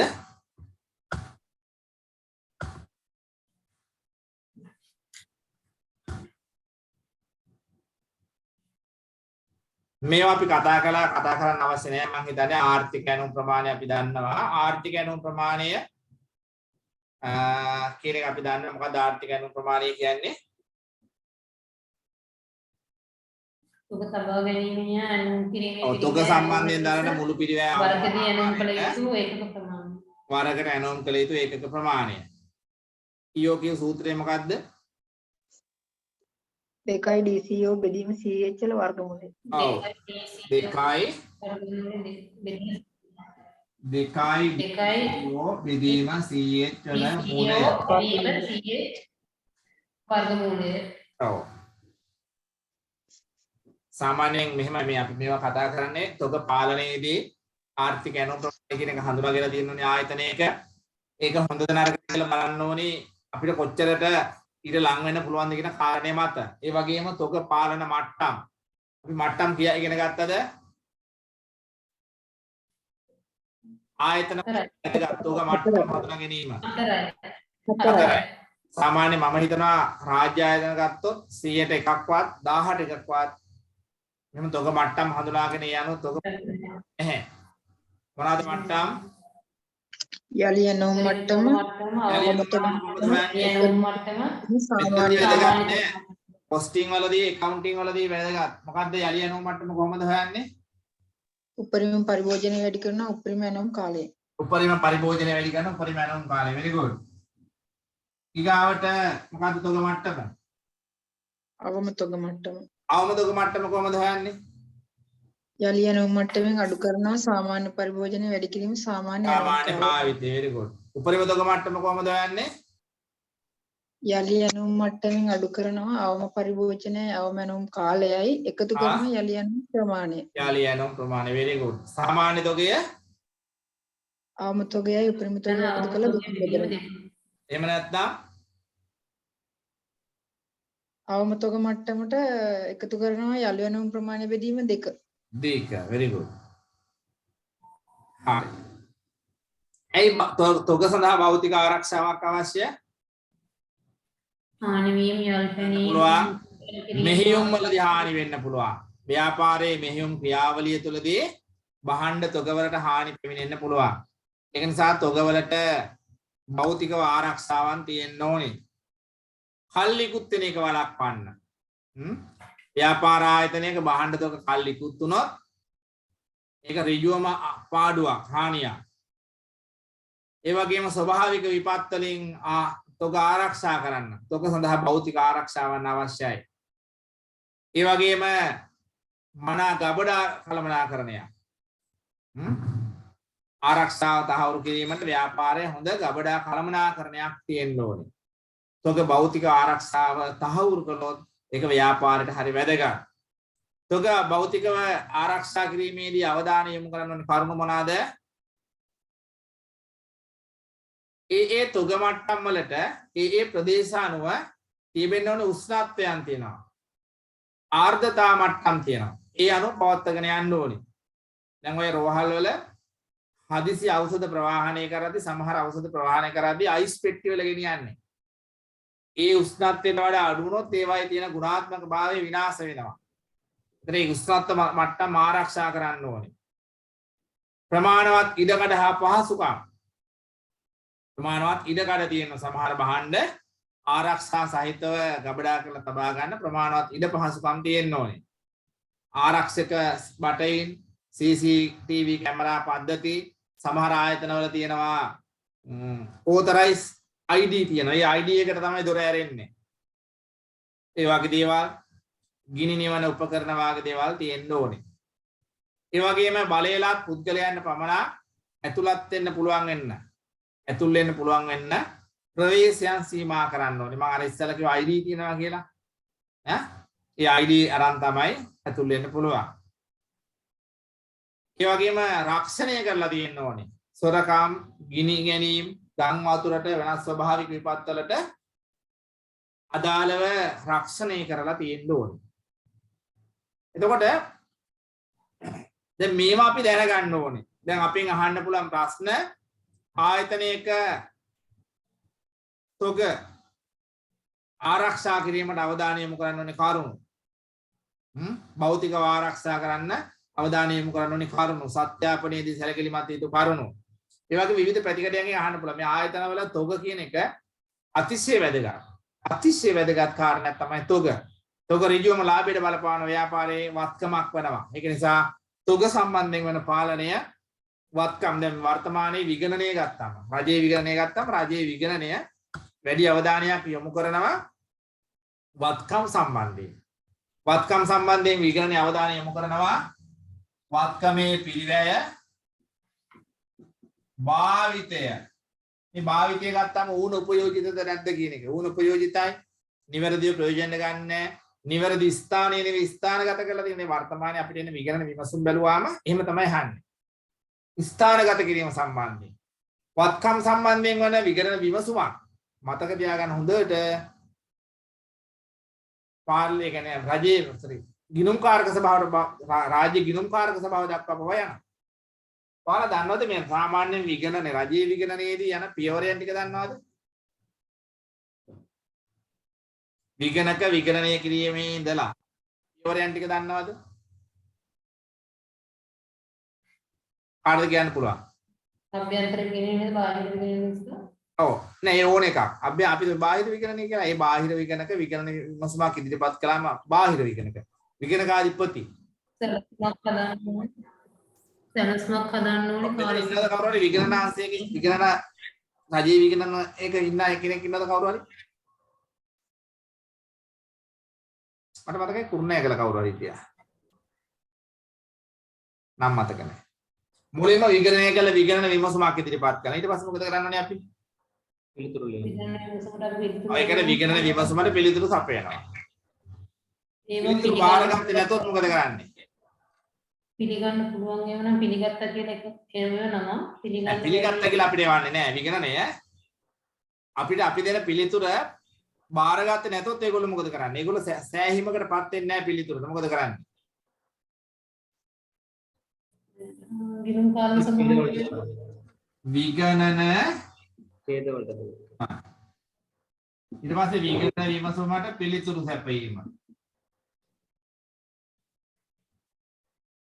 ඊළඟ විගණන ඡේද වලට ඇතුළත් කරනවා. sorry විගණන ඡේද වලට ඇතුළත් කරනවා. අපිට කියනවා ඡේද කෙටුම්පත් ඡේද අපිට ලබා දෙනවා. කෙලිම දාන්නේ නැහැ. කෙටුම්පත් ඡේදය අපිට එවනවා. ඒ කෙටුම්පත් ඡේදයට අපි උත්තර දෙනවා. කෙටුම්පත් ඡේදයට පිළිතුරු සැපයීම. මේ පිළිතුරත් පිළිගත්තේ නැත්නම් තමයි කොහාටද යන්නේ? ගිණුම් කරනවා. ගිණුම් කාර්ක. සර් ඔව්. දැන් මේ විගණන ඡේද වලට මේ සාකච්ඡා කරන්නේ කොහොමද? ඒක පිළිගන්නවද නැද්ද කියලා තීරණය කරන්නේ? ඒක විගණන මේ සාමාන්‍ය සහකාර විගණකාධිපති විගණකාධිපති දෙපාර්තමේන්තුව මෙතැත්තලා බලන මේ පිළිතුර ප්‍රායෝගිකද ගෝචරද කියලා. දැන් අපි හිතමු පළවෙනි ඒකටම මේ විමසුමට උත්තරය යවනවනේ. දැන් දෙවෙනි පිළිතුරටත් ඒ වගේම උත්තරයක් යවන්නේ. ඔව්. එතකොට ඒක දැන් ඊට ඉහළ කෙනෙක්ද සාය විමර්ශනය කරන්නේ? ඉහළ කෙනෙක්. දැන් අපි දෙන පිළිතුරු අපි යවන්නේ සහකාර විෂය භාර එහෙම නැත්නම් ඒ විෂය භාර සහකාර විගණකාධිපති වුණාට ඔහුන් ඒ විගණන ඔහුන් නිකුත් කරන විගණන විමසුමට අදාළ වාර්තාව අපි දෙන පිළිතුරුත් එක්ක වාර්තාව කියන්නේ හෙඩ් ඔෆිස් එකට report කරන්න ඕන. එතකොට ඒ පිළිතුරුත් එක්ක පිළි නොගන්න ඒවා එකඟ නොවන ඒවා තමයි තියෙන්නේ. දැන් අපි හිතමු මෙහෙම දෙයක්. අපි හිතමු නිවාසයක පදිංචි වෙලා තියෙන නිවාස කුලිය අය කරලා නැහැ. නිවාස කුලිය අය කරලා නැහැ. එතකොට එහෙම report එකක් දැම්මම දැන් අපි යවනවා නම් අය කිරීමට අපි බලාපොරොත්තු වෙනවා කියලා. එතකොට ඒක පිළිගන්නේ නැහැ. එතකොට විමසුමෙන් පෙන්වා දුන්නාට පස්සේ අපි ඒක තහවුරු කරලා ගණනය කරලා අපි යම් ප්‍රමාණයක් අය කරන්න වැඩපිළිවෙලක් සකස් කරලා තියෙනවා කියලා දුන්නොත් ඔන්න පිළිගන්න. හරිද? දැන් වත්කම උපරිතය කියලා කොරියක් දුන්නාම වත්කම ප්‍රයෝජනෙට ගන්න වැඩ කටයුතු සකස් කරලා ප්‍රයෝජනෙට ගනිමින් පවතිනවා කියන මට්ටමට આવොත් ඔන්න අයින් කරනවා. අයින් කරන්න පුළුවන්. හරිද? ඒතර ඒ වගේ වත්කම් සම්බන්ධ මම කියන්න උත්සාහ කළේ වත්කම් සම්බන්ධයෙන් විගණනයේ යෙදෙන ප්‍රමාණය වැඩි. වත්කම් සම්බන්ධයෙන් විගණන විමසුමක් ඉදිරිපත් වුණාම ඒක PSC යනකම් ඒ කියන්නේ රාජ්‍ය ගිණුම් කාරක සභාව දක්වා යන ප්‍රමාණය වැඩි. ඒකට හේතුව වත්කම් කියන්නේ ධනය, සල්ලි, මුදල්, වියදම් වගේ නෙවෙයි. ඒක නිසා වත්කම් සම්බන්ධ හොඳ කළමනාකරණයක් ව්‍යාපාරයක තිබිය යුතුමයි. හරිද? එතකොට ඒක නිසා වත්කම් සම්බන්ධයෙන් වර්තමානයේ විගණන විමසුම් බහුලව ඉදිරිපත් වෙනවා. පැහැදිලිද? මොනවද තියෙන තොරතුරු ගැටලු හරි බලන්න මේකේ ඔයාලට උත්තර දෙන්න පුළුවන්ද කියලා මේක ඔයාලට මන් දීලා නැහැ නෝට් එකේ මම ගෙවන්නම් මේ මොනවාද භාණ්ඩ සම්බන්ධයෙන් වන අභ්‍යන්තර පාලනයේදී අපිට අවදානමට ලක්වන කරුණු මොනවද? පළවෙනි එක වැදගත් වෙන භාණ්ඩ හිඟවීමේ අවදානම. මොකද්ද කරන්න ඕනේ අභ්‍යන්තර පාලනය මේ සම්බන්ධයෙන්? හරි පළවෙනි එක ලියන්න බලන්න මේ සම්බන්ධයෙන් 1 2 3 4 5 6යි. අවදානම තියෙන වැදගත් වෙන භාණ්ඩ ව්‍යාපාරයට වැදගත් වෙන ආයතනයට වැදගත් වෙන භාණ්ඩ හිඟවීමේ අවදානම. ඒකට අදාළ අභ්‍යන්තර පාලනය ඔයාලා මොනවද යෝජනා කරන්නේ? අධික තොග මට්ටම් පැවතීම.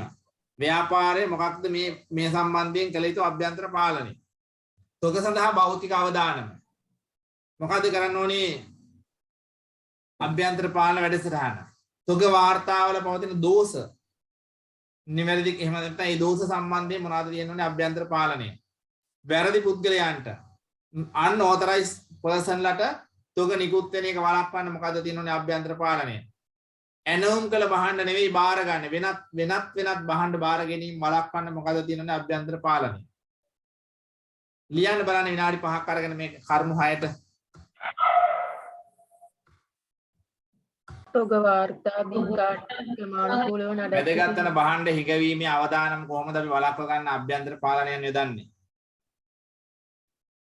බින්කාඩ්පත් තොග වාර්තා ක්‍රමානුකූලව නඩත්තු කිරීම. තොග මට්ටම් පවත්වාගෙන යන වැඩ. ඔව් ඒ කියන්නේ මේ අපි දැන් අපෙන් අහන්නේ භාණ්ඩ හිඟවීමේ අවදානමනේ. කොහොමද අපි මේක වළක්ව ගන්න අභ්‍යන්තර පාලනය යොදන්නේ? අවම තොග මට්ටම අවම තොග මට්ටම් නිරන්තර මොකද්ද අවම තොග මට්ටම් නිරන්තර අධීක්ෂණය කරන්න ඕනේ. ඒක හරි වැදගත්. අවම තොග මට්ටම නිරන්තර අධීක්ෂණය කිරීම. ඒ වගේම තමයි අපිට ගන්න පුළුවන් යලි ඇනවුම් මට්ටම් නිවැරදිව හඳුනාගෙන ඇනවුම් කිරීම. යලි ඇනවුම් මට්ටමට පත්වන විටම ද්‍රව්‍ය ඇනවුම් කිරීම. එතන අපිට පුළුවන් භාණ්ඩ හිඟවීමේ අවදානම වළක්ව ගන්න. ඒ තොග වාර්තා නිවැරදිව නඩත්තු කිරීම වගේම ඒක හරි. නමුත් ඊට වඩා වැදගත් අවම තොග මට්ටම නිරන්තර අධීක්ෂණය. මොකද සාමාන්‍යයෙන් ආයතනයක වැදගත් වෙන භාණ්ඩ අපි කියන සමහරවල්ලාට key point critical point වැදගත් වෙන භාණ්ඩ හිඟ වුණොත් දැන් ලංකාවට තෙල් ගේන්න බැරි වුණොත් මොකද වෙන්නේ? අතිශය වැදගත් භාණ්ඩයක්. අතිශය වැදගත් භාණ්ඩයක්. දැන් අපි හිතමු දැන් ඔය අස්යන්නත් එක්ක තියෙන කතන්දරත් එක්ක සහල් සැපයුම ප්‍රමාණවත් නොමැති වුණොත් මොකද වෙන්නේ? මොකද වෙන්නේ ප්‍රමාණවත් නොවුනොත්? පුද්ගලයන්ගේ ජීවන රටාව සම්පූර්ණයෙන්ම වෙනස් වෙනවා. සම්පූර්ණයෙන්ම වෙනස් වෙනවා. ඒකත් භාණ්ඩ හිඟ වුණොත් ඒ ආයතනයේ සම්පූර්ණ ප්‍රොසෙස් එක නවතින්න පුළුවන්. ඒක නිසා ඒ වගේ අවස්ථාවක දැඩි අවධානයක් තියෙන්න ඕනේ මේ භාණ්ඩ වලට අදාළ මේ අවම තොග මට්ටම් පාලනය. පැහැදිලිද? ඒ වගේම යලි ඇනවුම් මට්ටමේදී නිවැරදිව ඇනවුම් කරන්න ඕනේ. අධික තොග මට්ටම් පවතින එක වළක්වන්නේ කොහොමද? උපරිම තොග මට්ටම් නිරන්තරයෙන් අධීක්ෂණය කිරීම. උපරිම තොග මට්ටම් නිරන්තරයෙන් අධීක්ෂණය කිරීම. මේ වගේම අපිට පුළුවන් නම් නිවැරදිව හඳුනාගත්තු ඇනවුම් ප්‍රමාණයන් මත ඇනවුම් කරනවා. ඇනවුම් ප්‍රමාණය අපි අර අනවදානයෙන් නෙවෙයි හඳුනාගත්තු ප්‍රමාණයක් මත එහෙම නැත්නම් ආර්ථික ඇනවුම් ප්‍රමාණය මත ඇනවුම් කිරීම. වගේම උපරිම තොග මට්ටම් නිවැරදිව නිරන්තරයෙන් අධීක්ෂණය කිරීම. තොග සඳහා වන භෞතික අවදානම කොහොමද පාලනය කරන්නේ?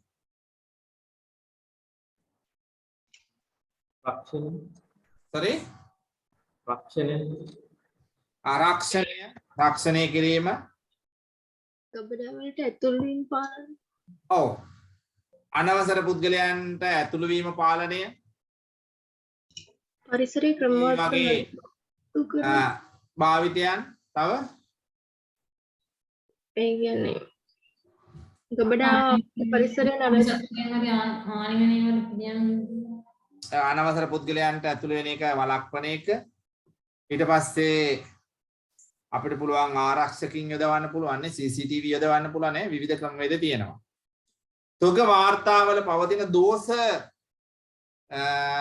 පැවතීම. තොග වාර්තාවල දෝෂ පැවතීම මොකද්ද අපි ගන්න පුළුවන් අභ්‍යන්තර පාලනය. වෙනත් නිලධාරියෙකුව පරීක්ෂා මොකද්ද?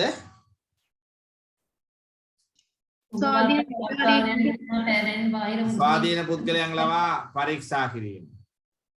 අපිට කියන්න පුළුවන් නේ නිරන්තර තොග සත්‍යාපනයනේ. නිරන්තර තොග සත්‍යාපනය තව භෞතික ප්‍රමාණයන් ලේඛනගත තොග ලේඛන සමග පරීක්ෂා කිරීම. අපිට පුළුවන් තව පද්ධතීන් හඳුන්වලා දෙන්න පුළුවන් නේද? තොග වාර්තාවල දෝෂ වළක්ව ගන්න. සැසඳුම් ප්‍රකාශ සකස් කිරීම නේද? විවිධ ක්‍රමවේද තියෙනවා. වැරදි පුද්ගලයන් වෙත බහන්න නිකුත් කිරීම, තොග නිකුත් කිරීම කොහොමද පාලනය කරන්නේ? විධිමත් අනුමැතියක් සහිතව පමණක් ගාන නිකුත් කිරීම. ඔව් අනුමත ද්‍රව්‍ය අධ්‍යාචනා පත්‍ර මත පමණක් නිකුත් කිරීම. නිකුත් කරන භාණ්ඩ අපි තුමු කියන්නේ දෙවරක් පරීක්ෂා කරන ආකාරයට වල දන්නවා. සාමාන්‍යයෙන් ව්‍යාපාරවල තියෙනවා ආයතනවල තොග අධ්‍යාචනා පත්‍ර නිකුත් කරන්නේ කවුරුවක් ද්‍රව්‍ය තොග නිකුත් කිරීම අනුමත කරන්න තව කෙනෙක් නිකුත් කරන්න කෙනෙක් ඊට පස්සේ ඒවායේ හරි වැරදි බව පරීක්ෂා කරන්න තවත් අය ඉන්නවා. ඒ වගේ වැරදි පුද්ගලයන් වෙත තොග නිකුත් කිරීම පාලනය කරන්න එහෙම ක්‍රමවේද තියෙනවා. දැන් ඔය ආයතන වලට යද්දී ඔයාලා දන්නවා බෑග් කවුන්ටරේදී බෑග් එක තියලා යන්නේ ඇයි? තොග අඩු වෙනවා. සොරකම් වාගේ දේවල් නවත්තන්න නේ. ඇනෝම් කළ භාණ්ඩ වලට වඩා වෙනස් භාණ්ඩ ලැබෙන එක වළක්ව ගන්න මොනවද තියෙන අභ්‍යන්තර පාලනය? ඇනෝම් පිළිවෙතට භාණ්ඩ ලබා ගැනීම. ඔව් ලැබෙන භාණ්ඩ ගැනුම් ඇනෝම සමග පරීක්ෂා කර බාර ගැනීම. සාමාන්‍යයෙන් අපි කතා කළා මතක ඇති ගැනුම් ඇනෝමේ පිටපතක් ද්‍රව්‍ය බාර ගන්නා සෙක්ෂන් එකට යවන්න ඕනේ. ද්‍රව්‍ය බාර ගන්නා අංශයට ඇනෝමේ පිටපතක් යවන්න ඕනේ. ඒතර ගැනුම් ඇනෝම සමග පරීක්ෂා කරලා ඇනෝම් කළ භාණ්ඩවල පිරිවිතර සමග පරීක්ෂා කරලා භාණ්ඩ බාර ගැනීම තුල ඇනෝම් නොකළ භාණ්ඩ බාර නොගැනීමෙන් නොගෙන ඉන්න පුළුවන්. මේ සාමාන්‍ය අපි කතා කරපු මාතෘකාවේ බොහෝමයක් ආවරණය වෙනවා මෙන්න මේ කොටස පිළිවෙවට පස්සේ. ගැටලු තියනවාද මොකොත්?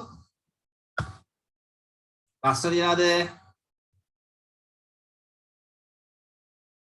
හරි. අපි යනවා තව පොඩි කොටසක් තියෙන මේ සම්බන්ධයෙන් දීපල පිරියත හා උපකරණ පිරියකනේ පිරියත හා උපකරණ. මොනවද දීපල පිරියත හා උපකරණ කියන්නේ? මොනවද? ව්‍යාපාරයක් භාවිතා කරන සියලුම ජංගම නොවනවත්කම්. සියලුම ජංගම නොවනවත්කම් දීපල පිරියත හා උපකරණ කියලා කියනවා. ආයතනයක ආයෝජනය කළ මුදලෙන් වැඩි ප්‍රමාණයක් අන්තර්ගත වෙලා තියෙන්නේ. යොදවලා තියෙන මේ දීපල පිරියත හා උපකරණ.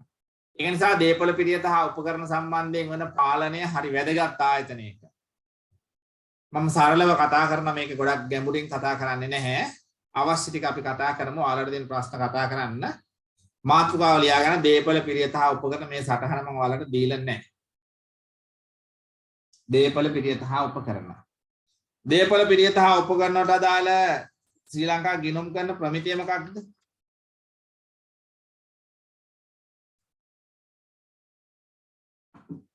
LAKS 18ද sir? 16 නේ. 16 සර්. 16 LAKS 16. ඒ අනුව මොකද්ද දීපලක් පිරියතක් හා උපකරණයක් කියලා කියන්නේ? මම මේක නිර්වචනයක් දෙන්නේ නැහැ. අවශ්‍ය නම් ලියා ගන්න. මොකද්ද දීපලක් පිරියතක් හා උපකරණයක් කියලා කියන්නේ? ගිණුම් කරන්නට වැදගත්. දීපල පිරියත හා උපකරණ ව්‍යාපාරයක් විසින් අත්පත් කරගෙන එහෙම නැත්නම් ඉදි කරගෙන පවත්වාගෙන යන දීපලක් පිරියත හා උපකරණයක් සම්බන්ධයෙන් නිර්වචනයේ තියෙන මෙන්න මේ වගේ ව්‍යාපාරයේ මෙහෙයුම් ක්‍රියාවලියට යොදා ගැනීම පිණිස එහෙම නැත්නම් පරිපාලනයට යොදා ගැනීම පිණිස එහෙම නැත්නම් ආයෝජනය සඳහා යොදා ගැනීම පිණිස අත්පත් කරගෙන තිබෙන ඵලදායී ජීව කාලයේ වසරකට වඩා වැඩි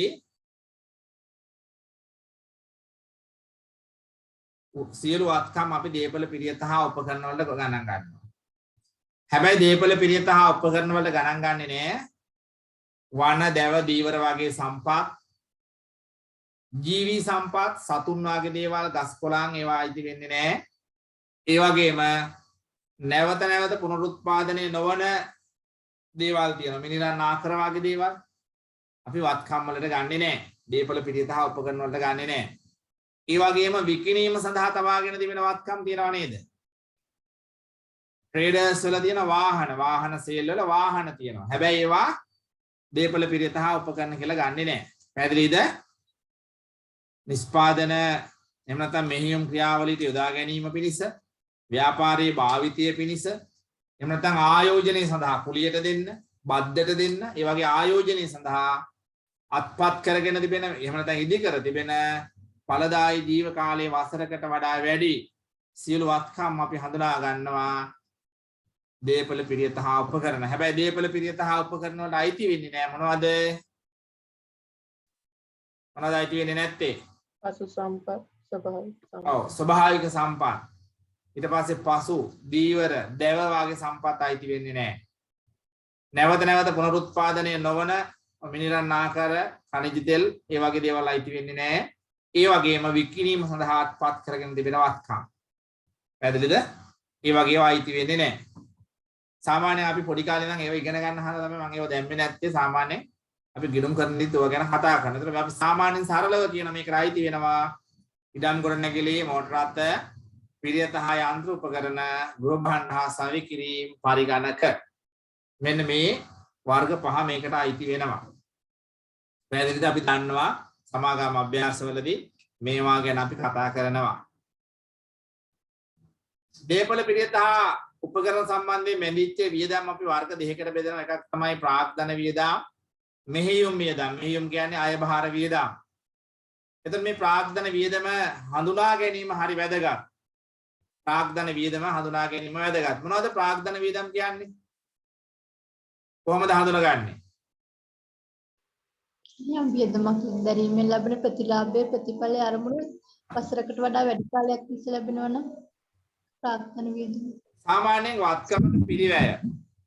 වත්කමක පිරිවැය මිලදී ගන්න අවස්ථාවේ දරන පිරිවැය. පිරිවැයට ඇතුළත් වෙන්නේ මොනවාද?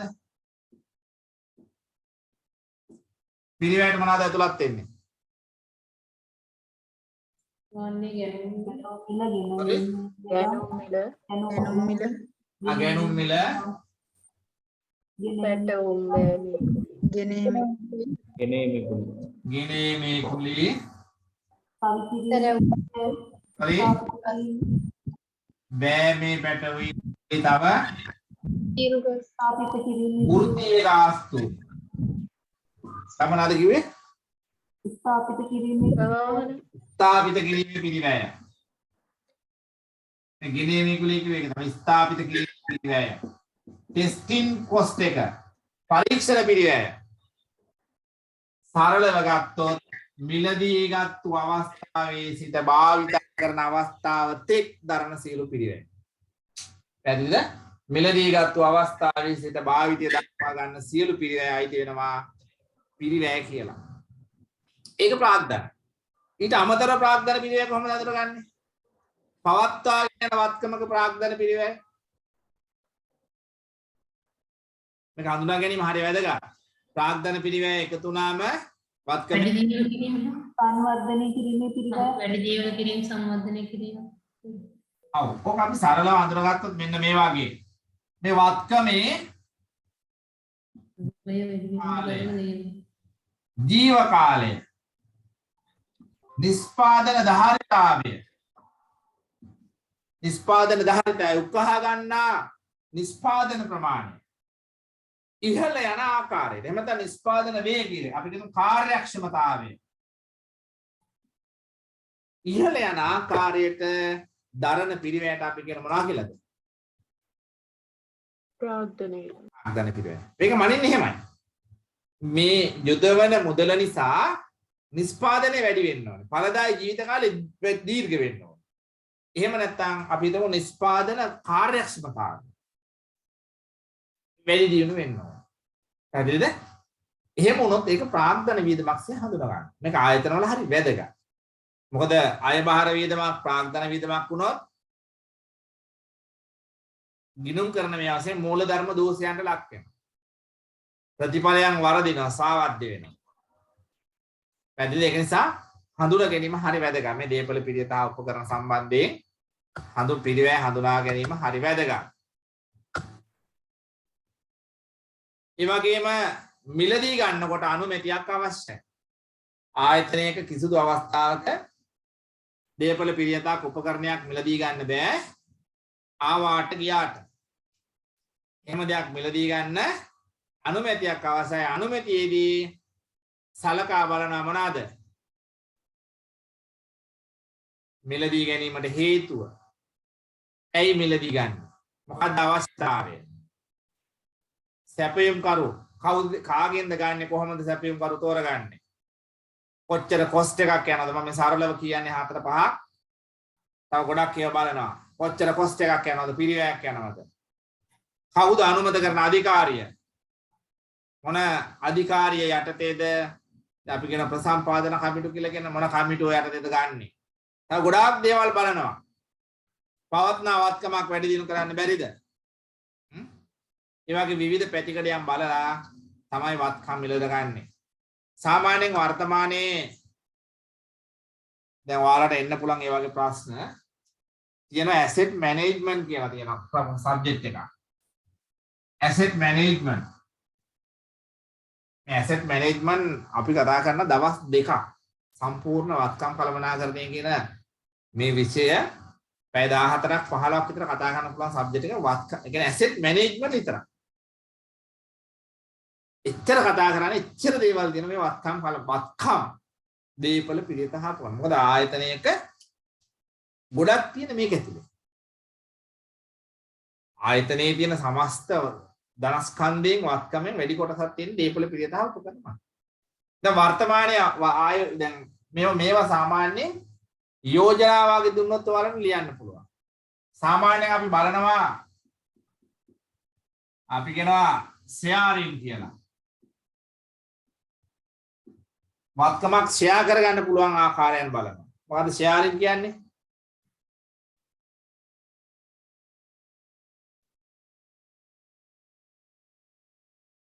ෂෙයාරින් කියන්නේ මොකද? Sharing assets. නිලධාරීන් කීප දෙනෙක් භාවිතා කිරීමම නෙවෙයි. නිලධාරීන් කීප දෙනෙක් භාවිතා කරන එක දැන් බලන්න. අද ගත්තොත් printerයක් ගන්නකො. printerේ bluetooth තාක්ෂණය ඔස්සේ සම්බන්ධ කරන්න. network වලින් සම්බන්ධ කරන්න. සම්බන්ධ කරලා එක printer එකක් use කරන්න. එක monitor එක අරන් දැන් බලන්න ඔය බැංකු වල එහෙම දෙන පද්ධතිය එකයි. monitors තමයි වෙනස් වෙන්නේ. එහෙම භාවිත කරනවා. sharing economy කියලා අපි කියනවා. sharing economy.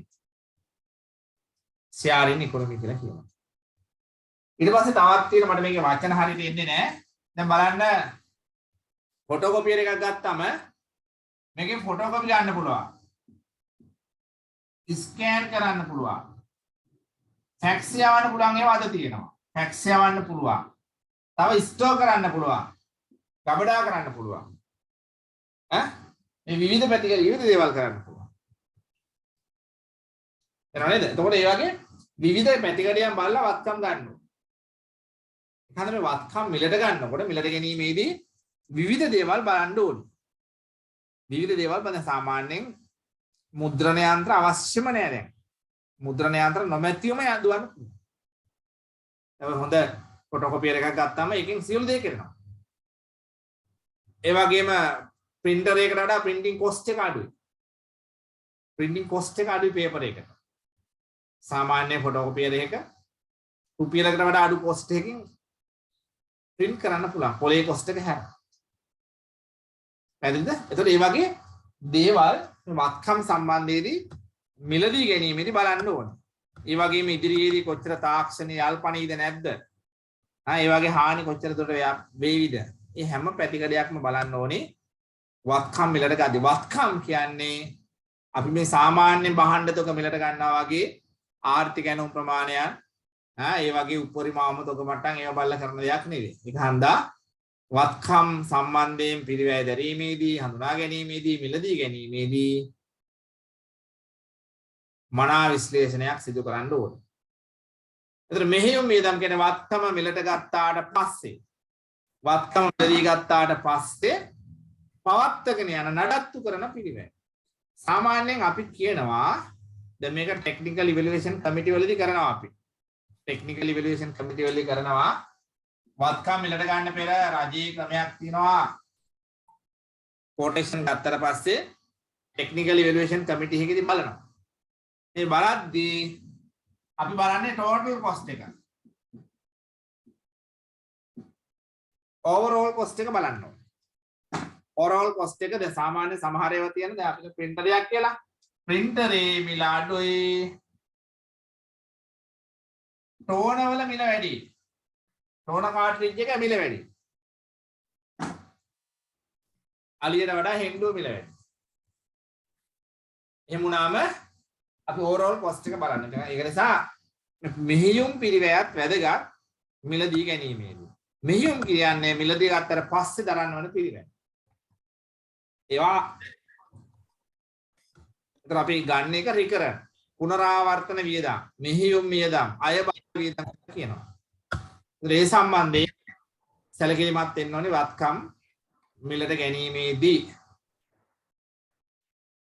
දේපල පිළිවෙත හා උපකරණ හඳුනා ගැනීම මේක මම කතා කළා.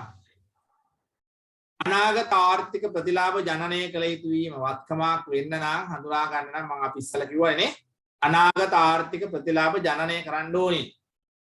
මෙහෙයුම් කටයුතු වලට යොදා ගන්න පුළුවන් වෙන්න ඕනේ. එහෙම නැත්නම් පරිපාලන කටයුතු වලට යොදා ගන්න පුළුවන් වෙන්න ඕනේ. එහෙම නැත්නම් බද්දට දෙන්න, කුලියට දෙන්න, නැත්නම් ආයෝජනය කරන්න පුළුවන් වෙන්න ඕනේ. අනාගත ආර්ථික ප්‍රතිලාභ ජනනය කරන්න පුළුවන් වෙන්න ඕනේ. පිරිවැය විශ්වසනීය මැනිය හැකි වීම. අර මම ඉස්සල්ලා කියපු ස්වභාවික සම්පත් වන දැව දීවර වාගේ දේවල් පුනරුත්පාදනය නොවන ඛනිජ සම්පත් වාගේ දේවල් ගණනය කරන්නේ නැත්තේ පිරිවැය විශ්වසනීය ලෙස මනින්න බෑ. ඉදිරි අනාගතයේ කාලයෙන් කාලයට කොච්චර උකහා ගන්නවාද කියන එක හරියට මනින්න බෑ. ඒක නිසා ඒවා ගන්නෙ නෑ. පිරිවැය විශ්වසනීය ලෙස මනින්න පුළුවන් වෙන්න ඕනේ. ස්ථාර වත්කම් ලේඛන මේක අපි ඔයාලා ලිව්වේ නෑනේ. මේක ලියා ගන්න. දේපල පිරියත හා උපකරණ හා බැඳුණු වියදම් එක ප්‍රාග්ධන වියදම්. ප්‍රාග්ධන වියදම් යට දෙනවා මොනවාද? ප්‍රාග්ධන වියදම් යට දෙනවා මොනවාද දෙන්නේ? පිරිවැය. පිරිවැය. පිරිවැයට එන ටික කියන්න ඕනේද මා?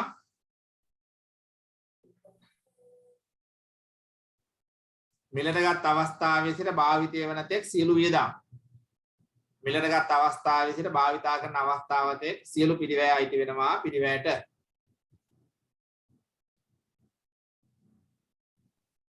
ඊට පස්සේ මොනවද මං කිව්වේ ප්‍රාග්ධන වියදම් වලට? ඵලදායි ජීව කාලය වැඩි වන ආකාරයේ හෝ ඵලදායි ජීව කාලය වැඩි වන ආකාරයේ හෝ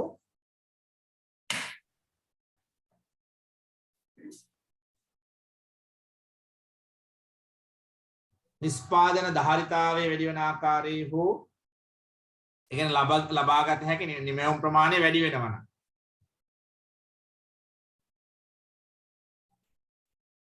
නිෂ්පාදන කාර්යක්ෂමතාවය වැඩි වන ආකාරයේ පිරිවැය.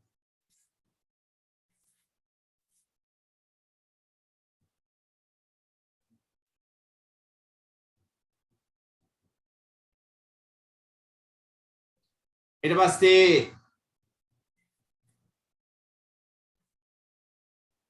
ඊළඟ පේලියෙන් දේපල පිරියත හා උපකරණ මිලදී ගැනීමේදී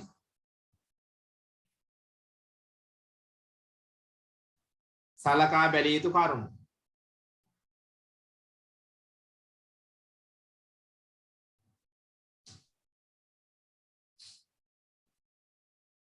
එක මිලදී ගැනීමට හේතුව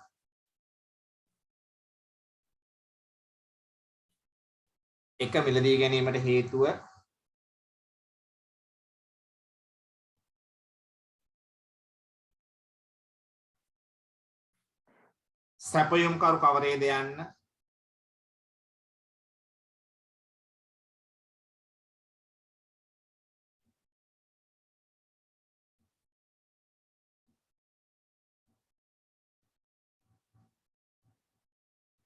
සැපයුම් කරු කවරේද යන්න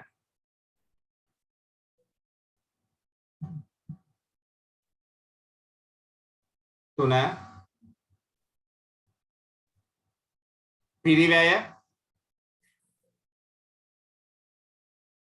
පිරිවැය ඒ අර්ථේ ලයිෆ් ටයිම් කොස්ට් එක කියන්නේ මුළු ජීවිත කාලයේදීම දරනු ලබන පිරිවැය ලයිෆ් ටයිම් කොස්ට් මුළු ජීවිත කාලයේදීම දරනු ලබන පිරිවැය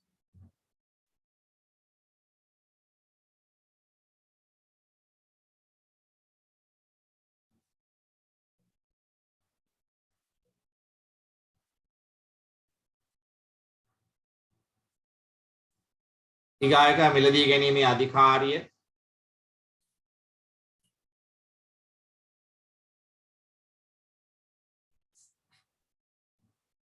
ගැනීමේ අධිකාරිය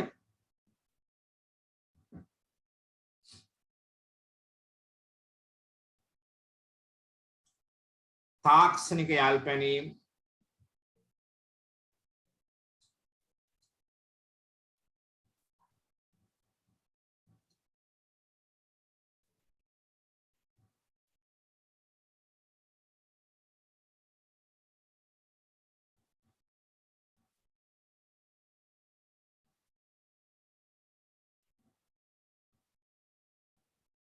ඒ වගේම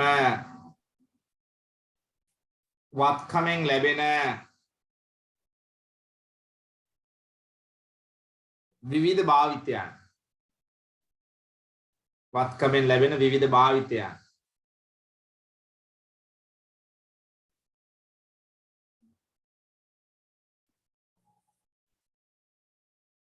ඒ වගේ විවිධ කරුණු සලකා බලන්න ඕනේ මිලදී ගැනීමේදී පැහැදිලිද ඊගාට මෙහියුම් වියදම් වත්කම් සම්බන්ධයෙන් දරන වියදමක් මෙහියුම් වියදම් වරහන් ඇතුලේ පුනරාවර්තන වියදම් එහෙම නැත්නම් අය බහර වියදම්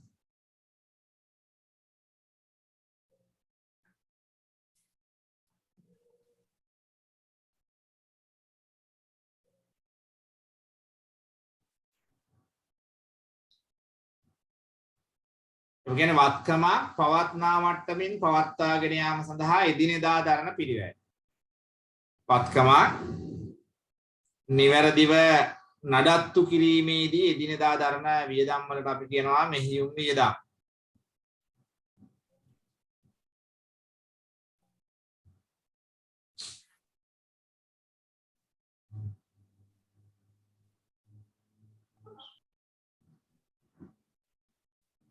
ඊළඟ මාතෘකාව දේපල පිරියත හා උපකරණ හඳුනා ගැනීම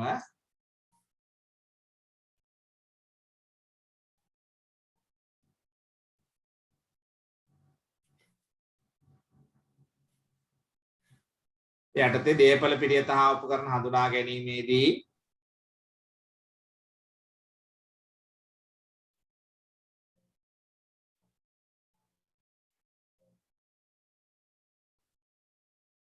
පහත දෑ වැදගත් වේ 1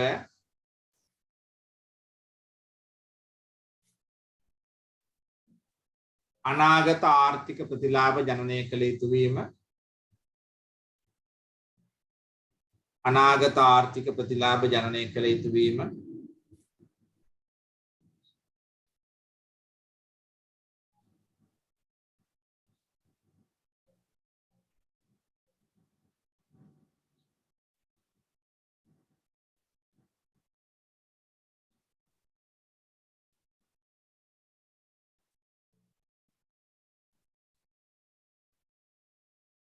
ඒ යටතේ ඔයාලට ලියා ගන්න පුළුවන් අමතක වෙයි නම් අනාගත ආර්ථික ප්‍රතිලාභ කොහොමද ජනනය වෙන්නේ? නිෂ්පාදන හෝ මෙහෙයුම් කටයුතු වල යොදා ගැනීමෙන්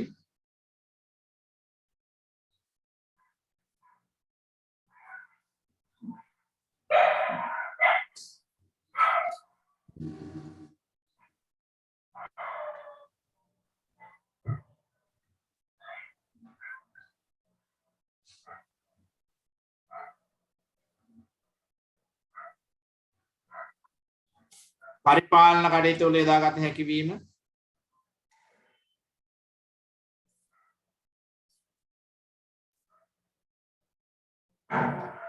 පරිපාලන කටයුතු වල යොදාගත හැකි වීම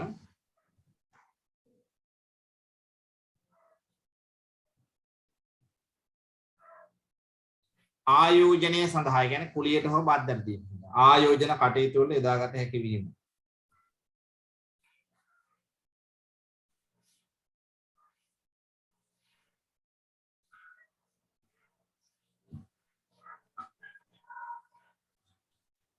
දෙක පිරිවැය විශ්වසනීයව මැනිය හැකි වීම පිරිවැය විශ්වසනීය ලෙස මැනිය හැකි වීම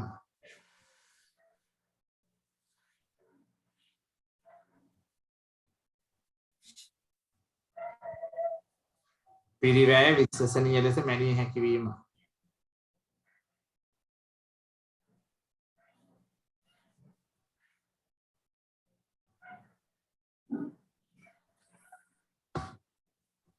මොනවාද මේ දක්වා තියෙන ප්‍රශ්න?